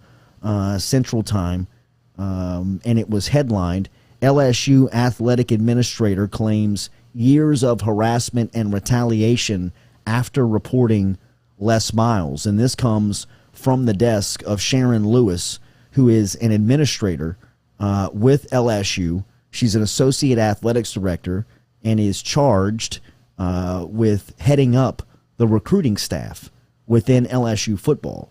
This is not a former employee of LSU. This is a current employee of LSU, who currently right now is LSU's associate AD, director of football recruiting, and named several senior officials who she claimed tormented her, discriminated based on sex and race, underpaid her, and contributed to LSU's systemic failure to protect students and hold perpetrators accountable for gendered violence and harassment.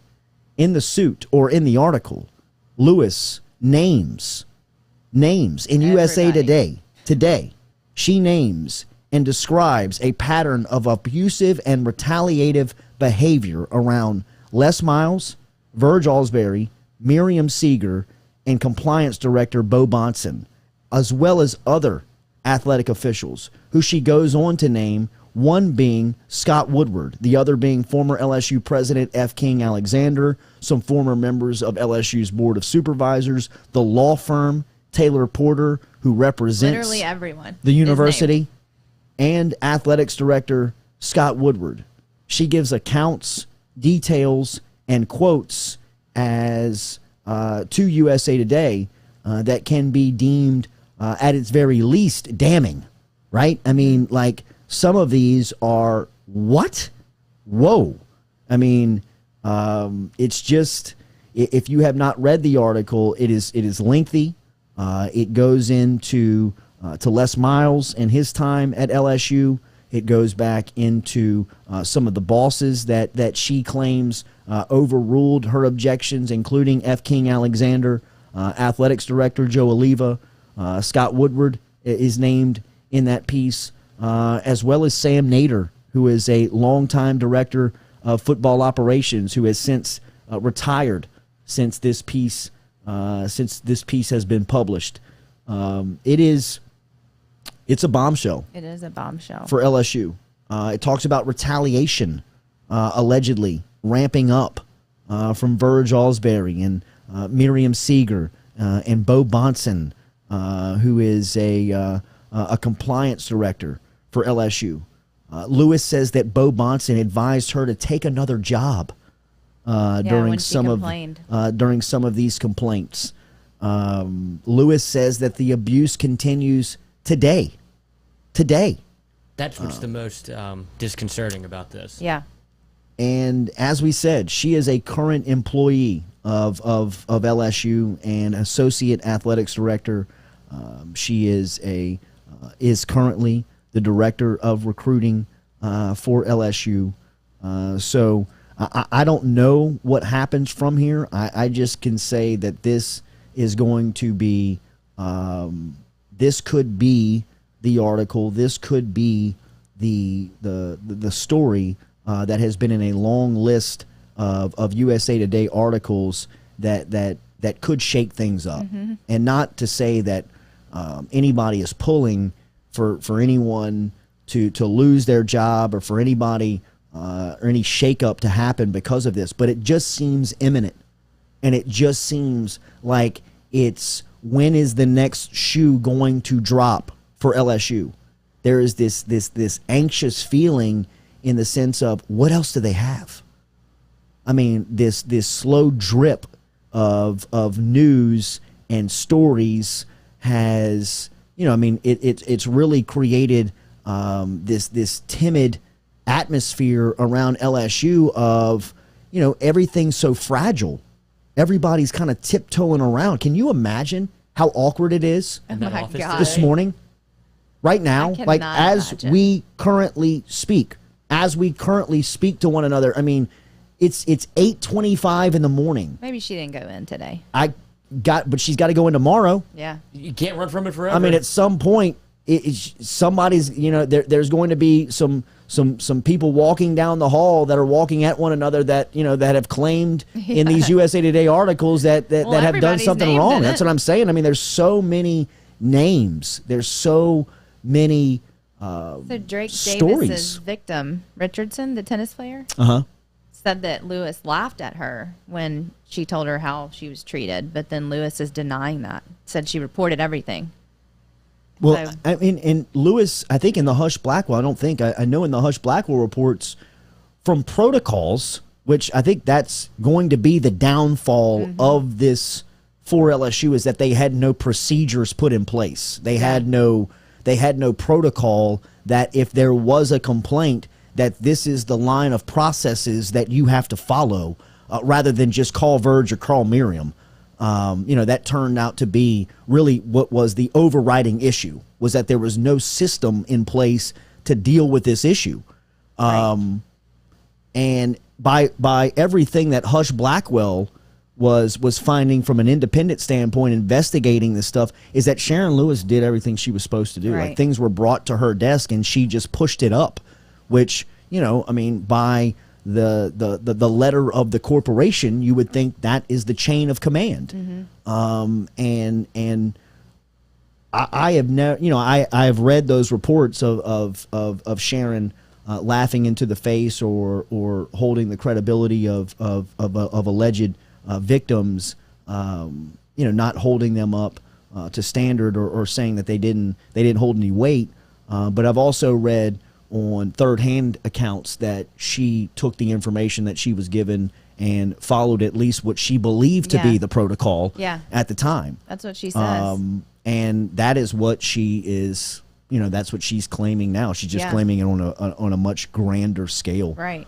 And she's claiming that when Verge got the pay raise, she didn't get one, and the response was because you turned me in.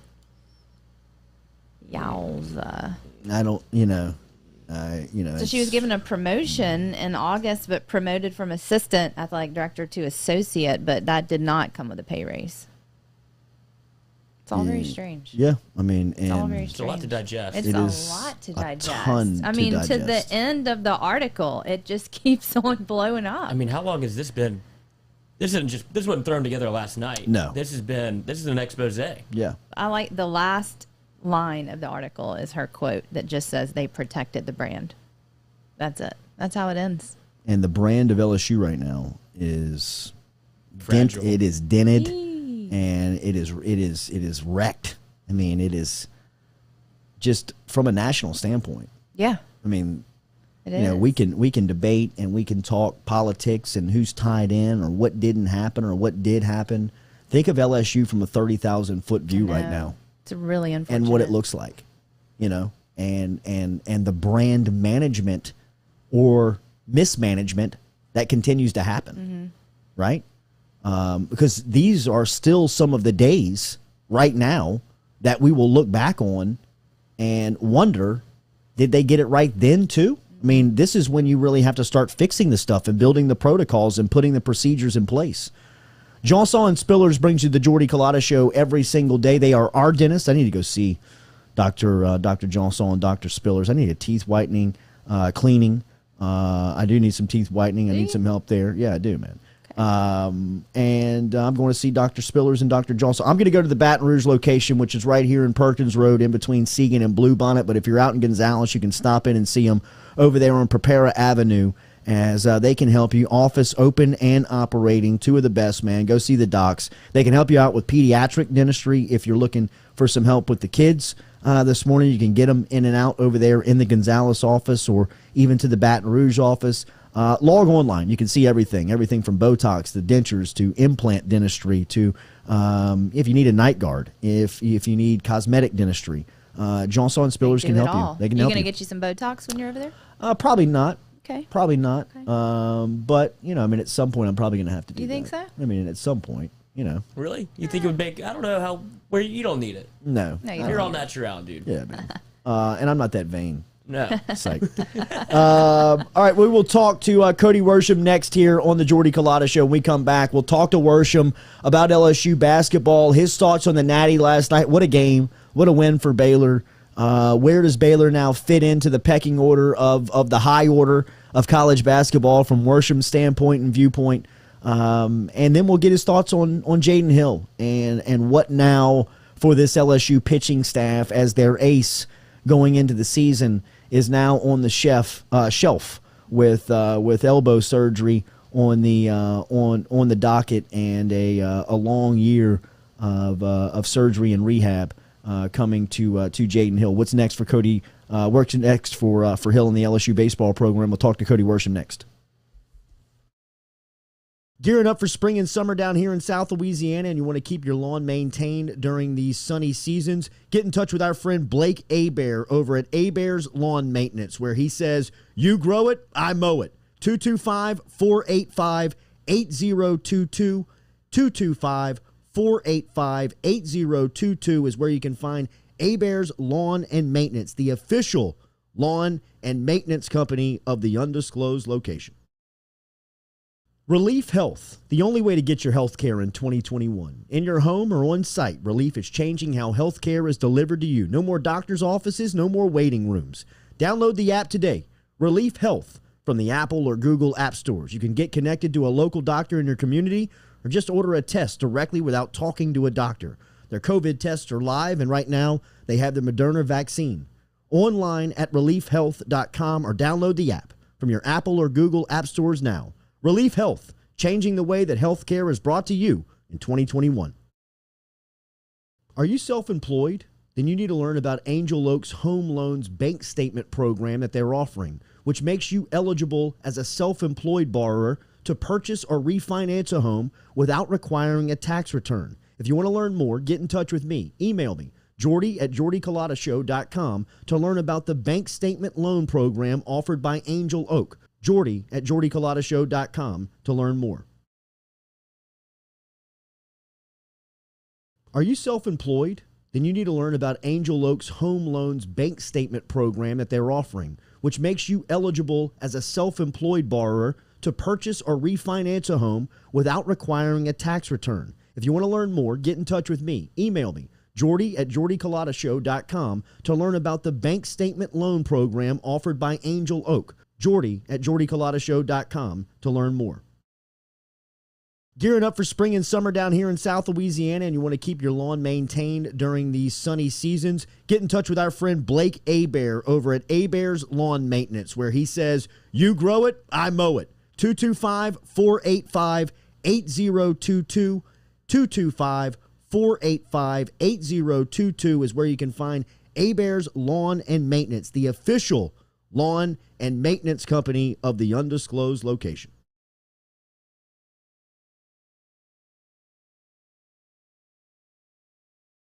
Well, folks, it's time to kick it old school, so you can feel cool.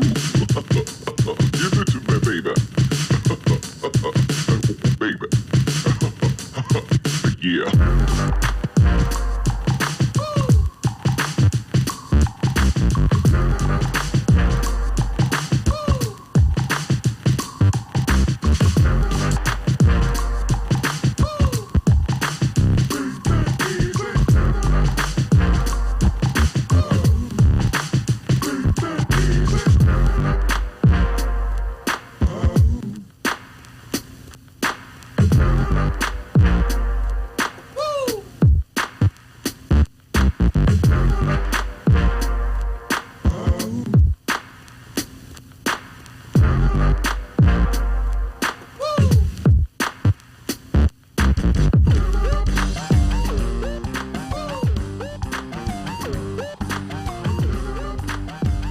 Welcome back into the Jordy Culotta Show, driven and powered by Go Chevrolet every single day here from the undisclosed location. Stop in and see the boys, Lee Carney and Nick Richard. They're down in LaPlace.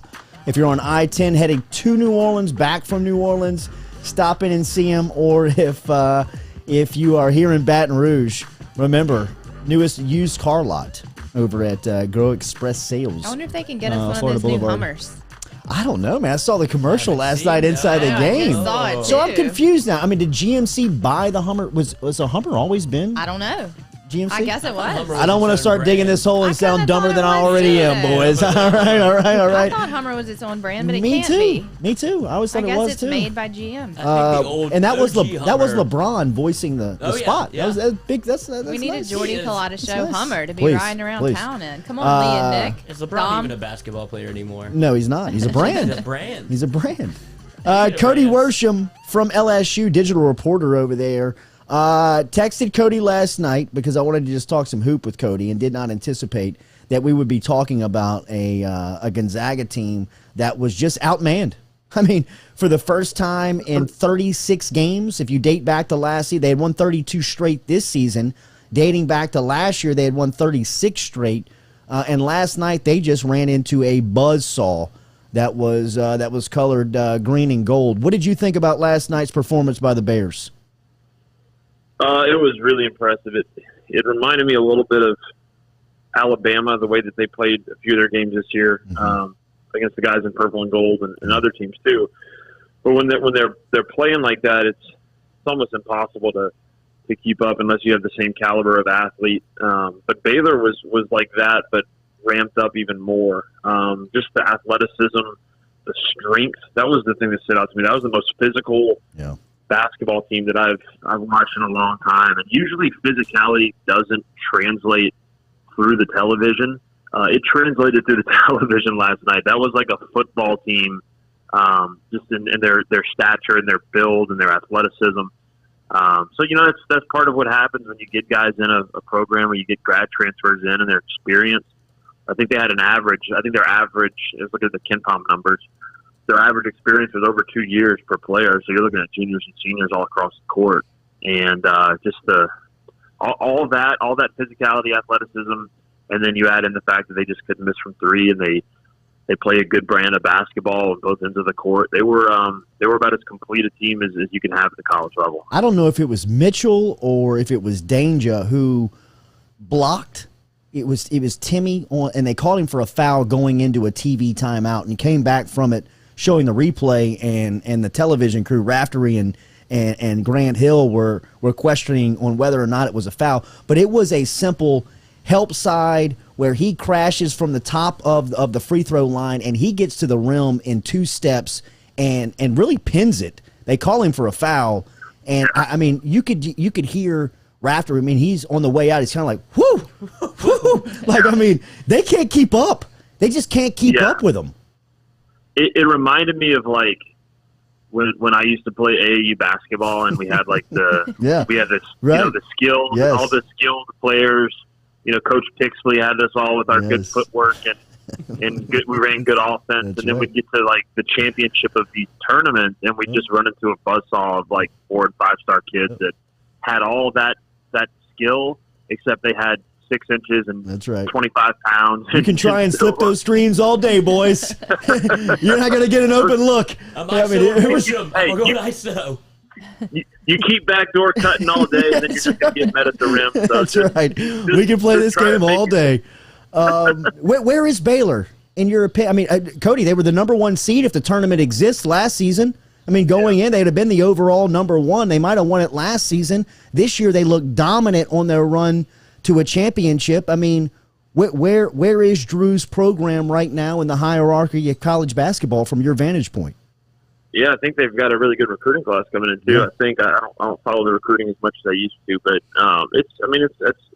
he's got it going. He's got it going as effectively as you can. And what he's done is he's figured out the type of the brand of basketball he wants to play, and he just keeps recruiting guys that fit that mold. And so, like when I was looking at them last night, they had 3 point guards on the floor at sometimes, and they could have played 4 point guards on the floor with a big. So you're talking about 4 guys on the floor and then a dunker who's a dunker on one end and a rim protector on the other end.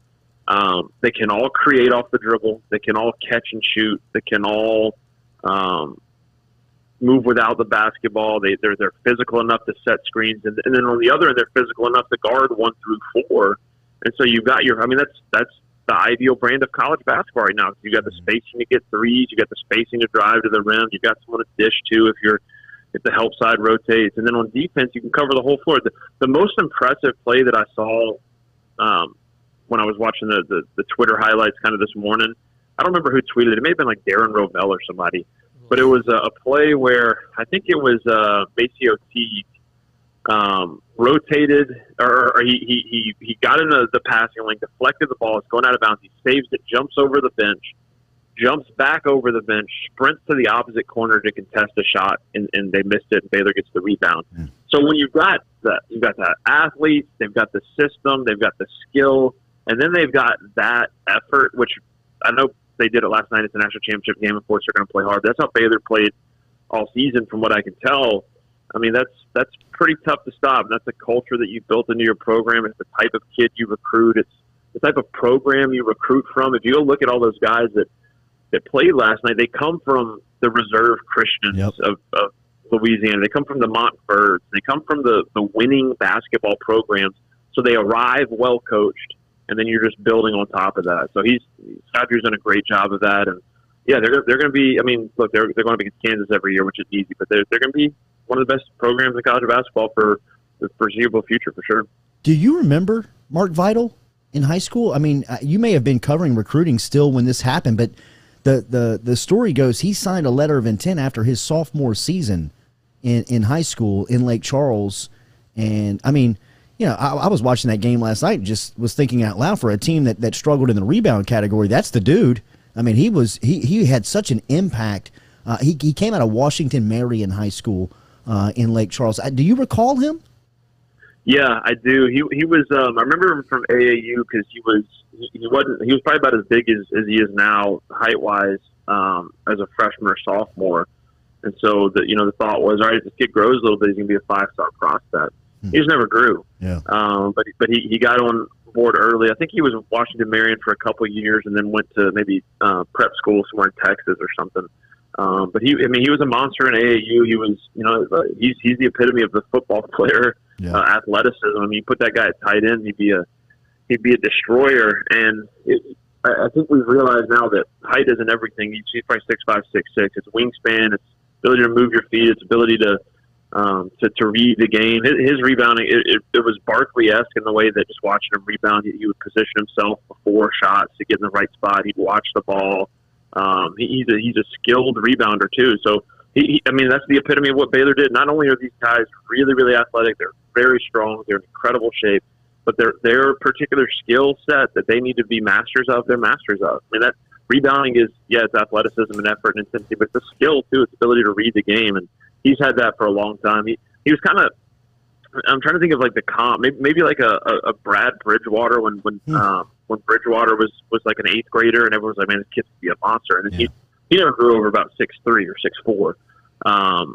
But I mean, Vital, he 6'6", which is perfect for that kind of that role in the Big 12. And it's having a balanced team. It's having no weaknesses. It's having guys that can do a little bit of everything. And, he covers a lot of territory for Baylor, not only as a rebounder, but as a rotator, as a screener. Yeah. Some of the screens they set last night were just vicious. Like, you could tell that they were wearing Gonzaga out when Baylor had the ball on offense. Gonzaga came down, they looked heavy-legged every time they were shooting the ball because they're running through these screens and trying to contain these physical, quick, jittery, driving athletes. I mean, it was exhausting to watch. Yeah, it was. I mean, they strangled them on both sides. They were playing 30 feet away on offense. I mean, they couldn't get the ball within the scoring area. I mean, it was as impressive of the game plan that I saw executed. I mean, I said it in the opening in our opening segment. I don't know if you would agree with this.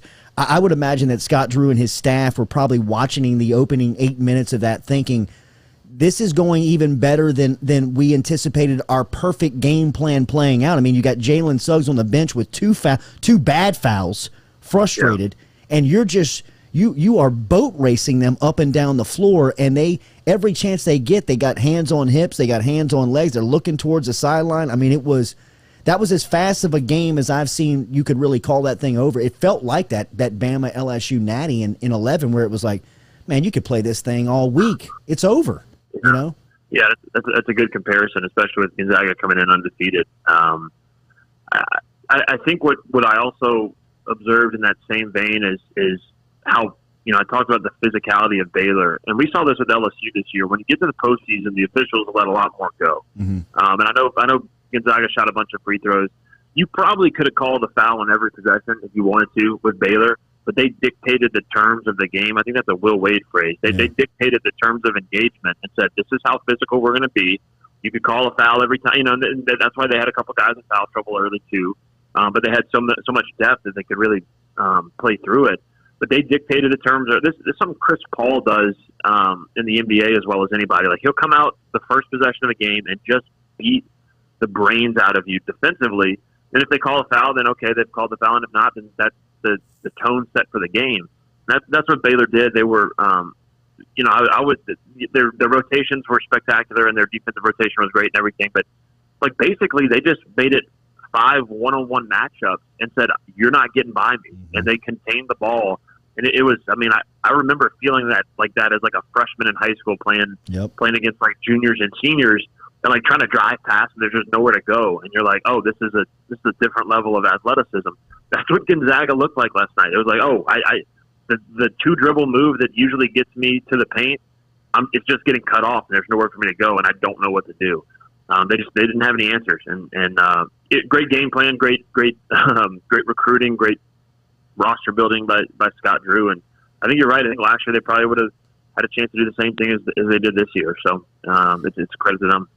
Cody, what do you expect LSU basketball to look like next season? It's a good question. It's a big question mark for me because you talk about the Big Four that they talked about all year. I don't think I'm going out on a limb here to say that I don't imagine any of those guys will be back. I think Will Wade said as much. So I think you'll have to add several new faces, whether it's the guys you've already brought in on the recruiting trail, guys in the transfer portal, maybe a guy like you can call it a Tremont Waters type of recruit where a coach leaves and you go in and late get him. But, you look at the guys that come back, and, I was just talking about the physicality and athleticism. That's what LSU's got, some guys that could fit that mold. You could put Jalen Cook in there defensively, and he's built in that mold of, you turn him into a senior, he could be a Jared Butler type of player, maybe not a conference player of the year caliber player, but certainly a difference maker, a two-way difference maker. And that's what LSU hasn't had really in the last couple of years, certainly since Cavell and Tremont left, is guys that can win the game for you on both ends consistently. That's what LSU could have if some of these guys develop. Gaines has to put some weight and some muscle on. But Seneca Knight, the transfer that they've got in that should be eligible certainly by December, and if the COVID protocols or COVID rules go into place, will be eligible to start. He fits that mold. 6'7", super athletic, high character kid.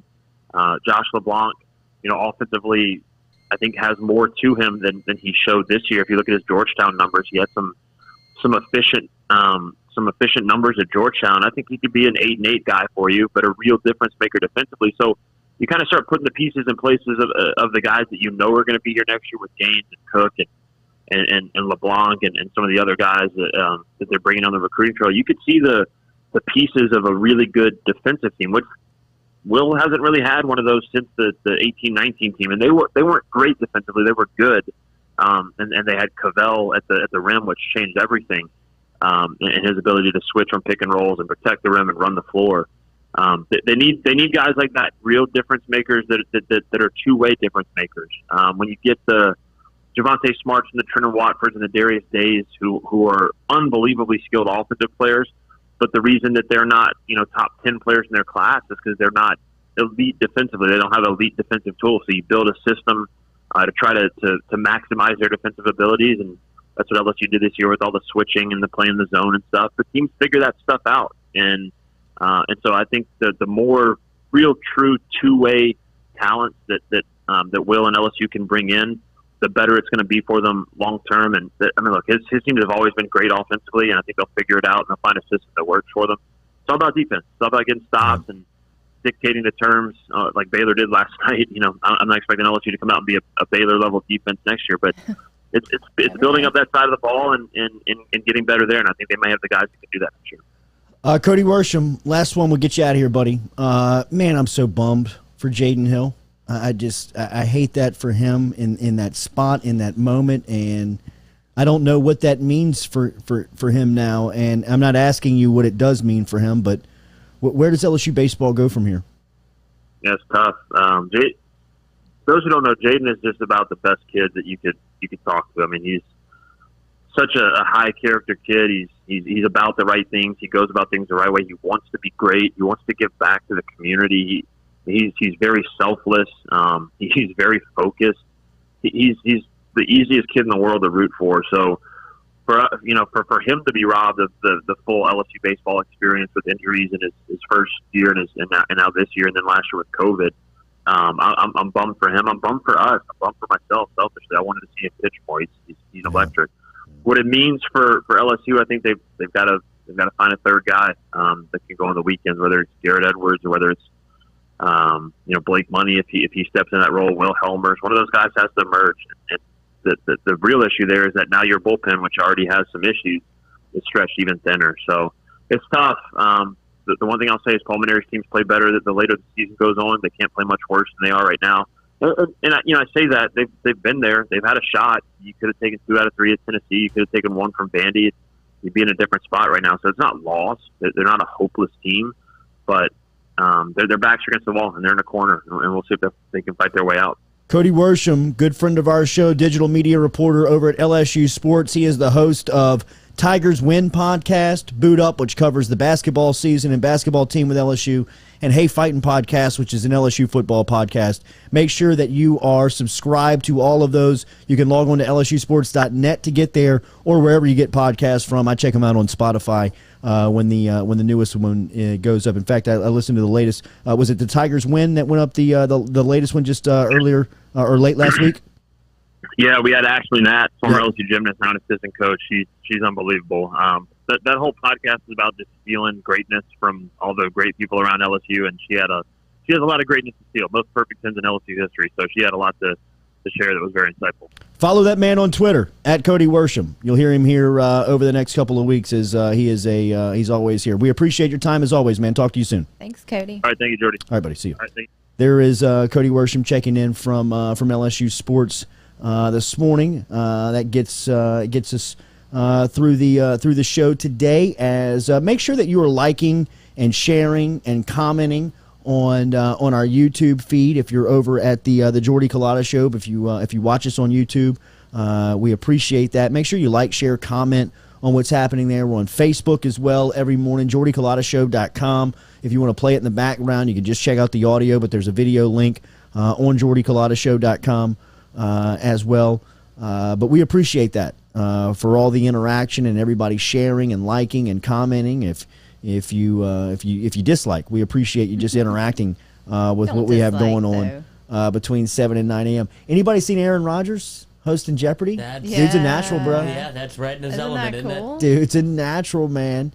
Looks great in the suit. Hair looks fantastic. He's going to have a 2-week run at it, right? Dude, he's got the long hair. He does. Go a little bit. He does. Y'all know I like some. He's got a middle part. He does. He's got a little butt cut. A little bit. Give the man a glass of milk and we'll never see Katie again.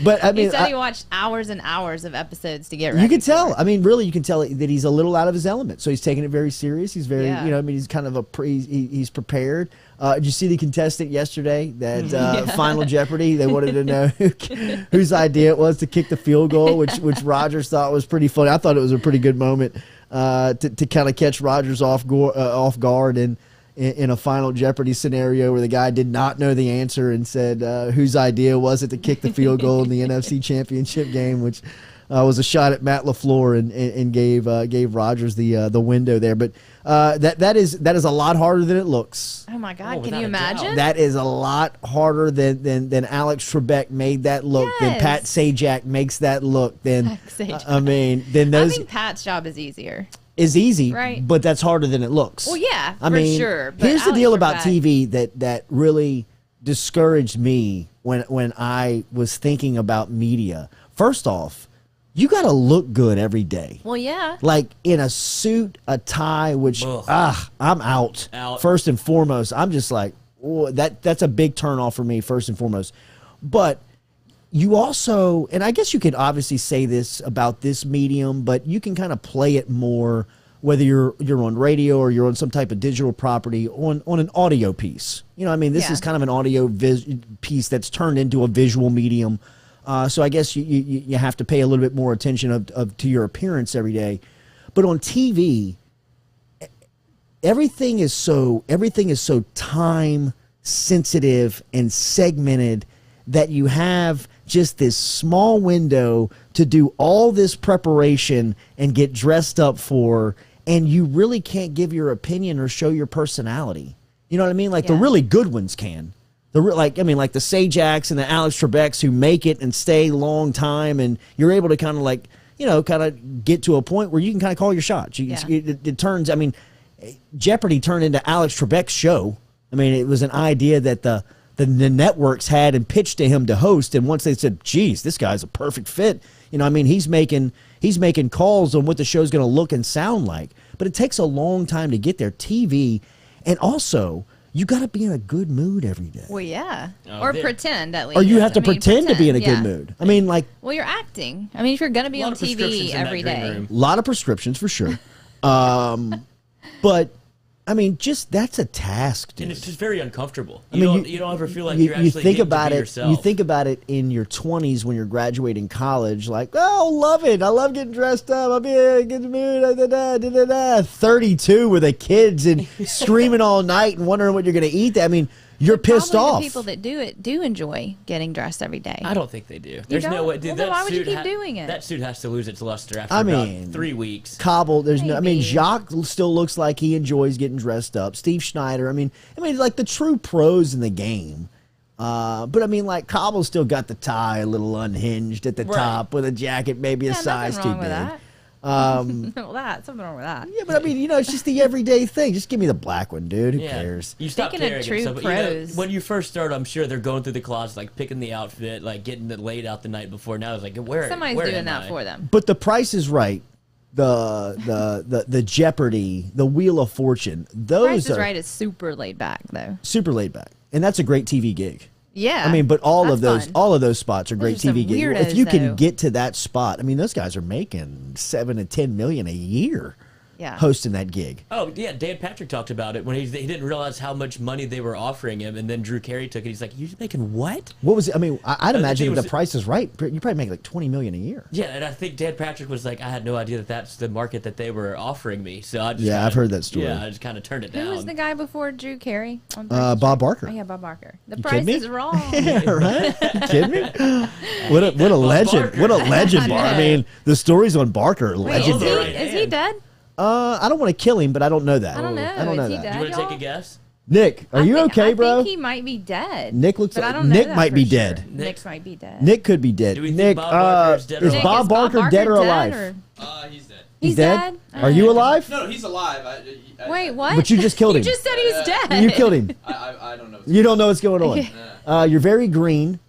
Sit down and grab a microphone because I believe. I feel alive again. You know what? I think we hear or know why you feel alive again because during the Worsham interview, we left the door open just due to the beautiful day at the undisclosed location here. I know where you're going with this. And then I didn't know if somebody was cranking up a lawnmower outside and about to start giving us another cut. I didn't know if Blake Hebert and his crew were bringing back another crew to cut the undisclosed location after a Monday shine job. Or if you were just hacking up your toenails in there, buddy. I mean, it felt like that was coming from deep in the core. Speaking of professional places to work, yes. right here. Was not a pleasant experience. You did it for 2 hours. Food poison?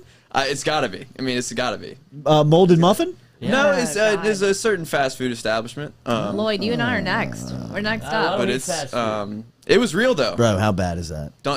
Another time. Really, this one was not. So you on an empty stomach right now? Yeah. So it wasn't as bad as details, y'all. 2018, right? Fall Fest, right? Tiger Man performs at the Fall Fest. You have a story. Yeah, oh yeah. Like a so backstory. I'm going to like you're in character. You're dressed up. Got the drum on. So we're about to, right? So like I'm headed. I had sushi the night before. So like really bad situation for sushi your boy. And sun. I wake up, I'm like not a good mix. My roommate, I'm like, hey bro, can you drive? I can't really drive right now. I'm not feeling too good. He's like, yeah man, sure, I'll drive. We go drive, park, walk into the old band hall, stop, just chuck right on the sidewalk. Okay. I mean, you didn't take the drum off. No, I didn't have the drum with me at the time. It was at the band hall. So I'm walking. I'm like, all right. Okay, rally. yeah, we're good. We're rallying. Yeah, we're good. Head there. Nope. Band hall. Get to the band hall. I'm in the band hall bathroom for probably 2 hours. Damn. I mean, legit, just like because I had never experienced anything like that before in my life. It was. What about today? This was nothing compared to this. Yeah, This is small potatoes. Yeah, right. It's small potatoes. Don't let the sounds freak you out. That was no big deal. Small potatoes. Well, get healthy, bro. Thank you. Get healthy. I feel great right now. Yeah, I mean, I feel fantastic. Yeah, right. I mean, that fast food didn't stand a chance from 20 minutes ago. Did not. All right. Well, love working with all boys. Thanks to everyone. Put it all out there. That's exactly right. All our stomach issues out on the table. That is exactly right. Pull my finger. I'm just kidding. I'm just kidding. Thank you to Cody Worsham. Thank you to Hunt Palmer. Thank you to Frank Wilson. All three fantastic today. Anxious to see what the what national news and what local is going to be the storylines around this latest LSU story centered around Sharon Lewis, who is an executive within the LSU athletic department. As she's an associate athletics director, she is also a part of the football program, as she's the director of football recruiting. Where, look, man, this is on the front page of USA Today, and whether you agree with this journalism or you have been non-supportive to this LSU story and this USA Today investigative piece continues to be a drip method of dropping news stories about the university, and this seems to be the biggest of the stories. I know that we've put titles and terms on it like bombshell and salacious and things like that, and the stories in it are pretty direct in pointing out names and pointing out an atmosphere and an environment that Lewis calls very hostile. He calls it a hostile work environment. That's putting it mildly. It was published this morning at 6 a.m. Sharon Lewis is still an employee at LSU.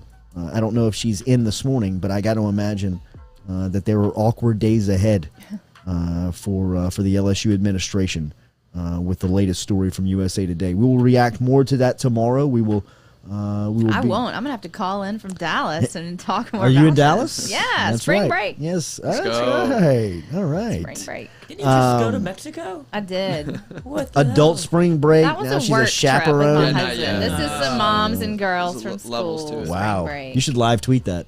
I should. You should live tweet that. So interesting. Yeah, I bet. 13-year-olds and moms more, shopping and dining. More the mom table I'll definitely do that. of what y'all are drinking and talking about. Somebody's 13-year-old is sneaking out there. I'll so send no some doubt. photos. That's right. I'll send some photos. All right, for Lizzie, for a sick and well recuperated Nick, a traveling Katie, to a studying Jordy. Oh, Studying Jordy. days, bro. No, I mean, I just got to get there, boys. I know. Just gotta get there. Have you scheduled a date? I've not scheduled the date. It's just brutal. A little nervous. Let's not a little talk nervous to list. schedule. I'm Let's not telling the public Yeah, when I do let's schedule not. it because that was a huge letdown. Let's not go over questions and answers No, live. We're not no, going to do that no, again. Riding so high, though. I was. You're not going to rope me into And that. bro, again. looking back on it, the little I knew. Oh yeah. The little I knew when I took that test. I mean, if I could have passed it on that what a coup that would have been. I mean, just the test. It's just simple. You kidding me? If anybody has taken this test before and looks like Jordy, hit us up. The price we will pay. That's the way we're playing it. You want to make some money here now that college basketball season over? Grow out a 5 o'clock shadow, lose a little top of the spot at the crown of your head. And Can you see wear a if hat? you can't. Yeah, no, you can't wear a hat. Okay. No, I But mean a it mask- But is. you wear a mask, right? It is. The whole time? No. You probably don't? probably pull it down. But you and check that. could. Yeah. The person Oh, bro. could be like, I'm wearing my I mean, mask it's the whole airport time. security. Yeah, I mean, this it's is- two forms of identification. The two forms of ID thing again. Like right, opening that's a right. P.O. box. I mean, I was like, I don't have a second. I mean, what do you mean? They were like, passport, birth certificate. I'm like, I don't have either. They're like, well, I mean, until you get one, you can't take the test. I'm like, this and I mean, Katie and I went and tried to open up a P.O. box. 2 forms of ID, please. I'm like, And I went huh? back 2 times after that with What about other a bill? forms of ID. Nah, it's not gonna work. I'm like, it's me, man. It's me. Look at the. I mean, look, it's me. Look. Have a good Tuesday. We'll see you. Bye. Go Chevrolet. Lida.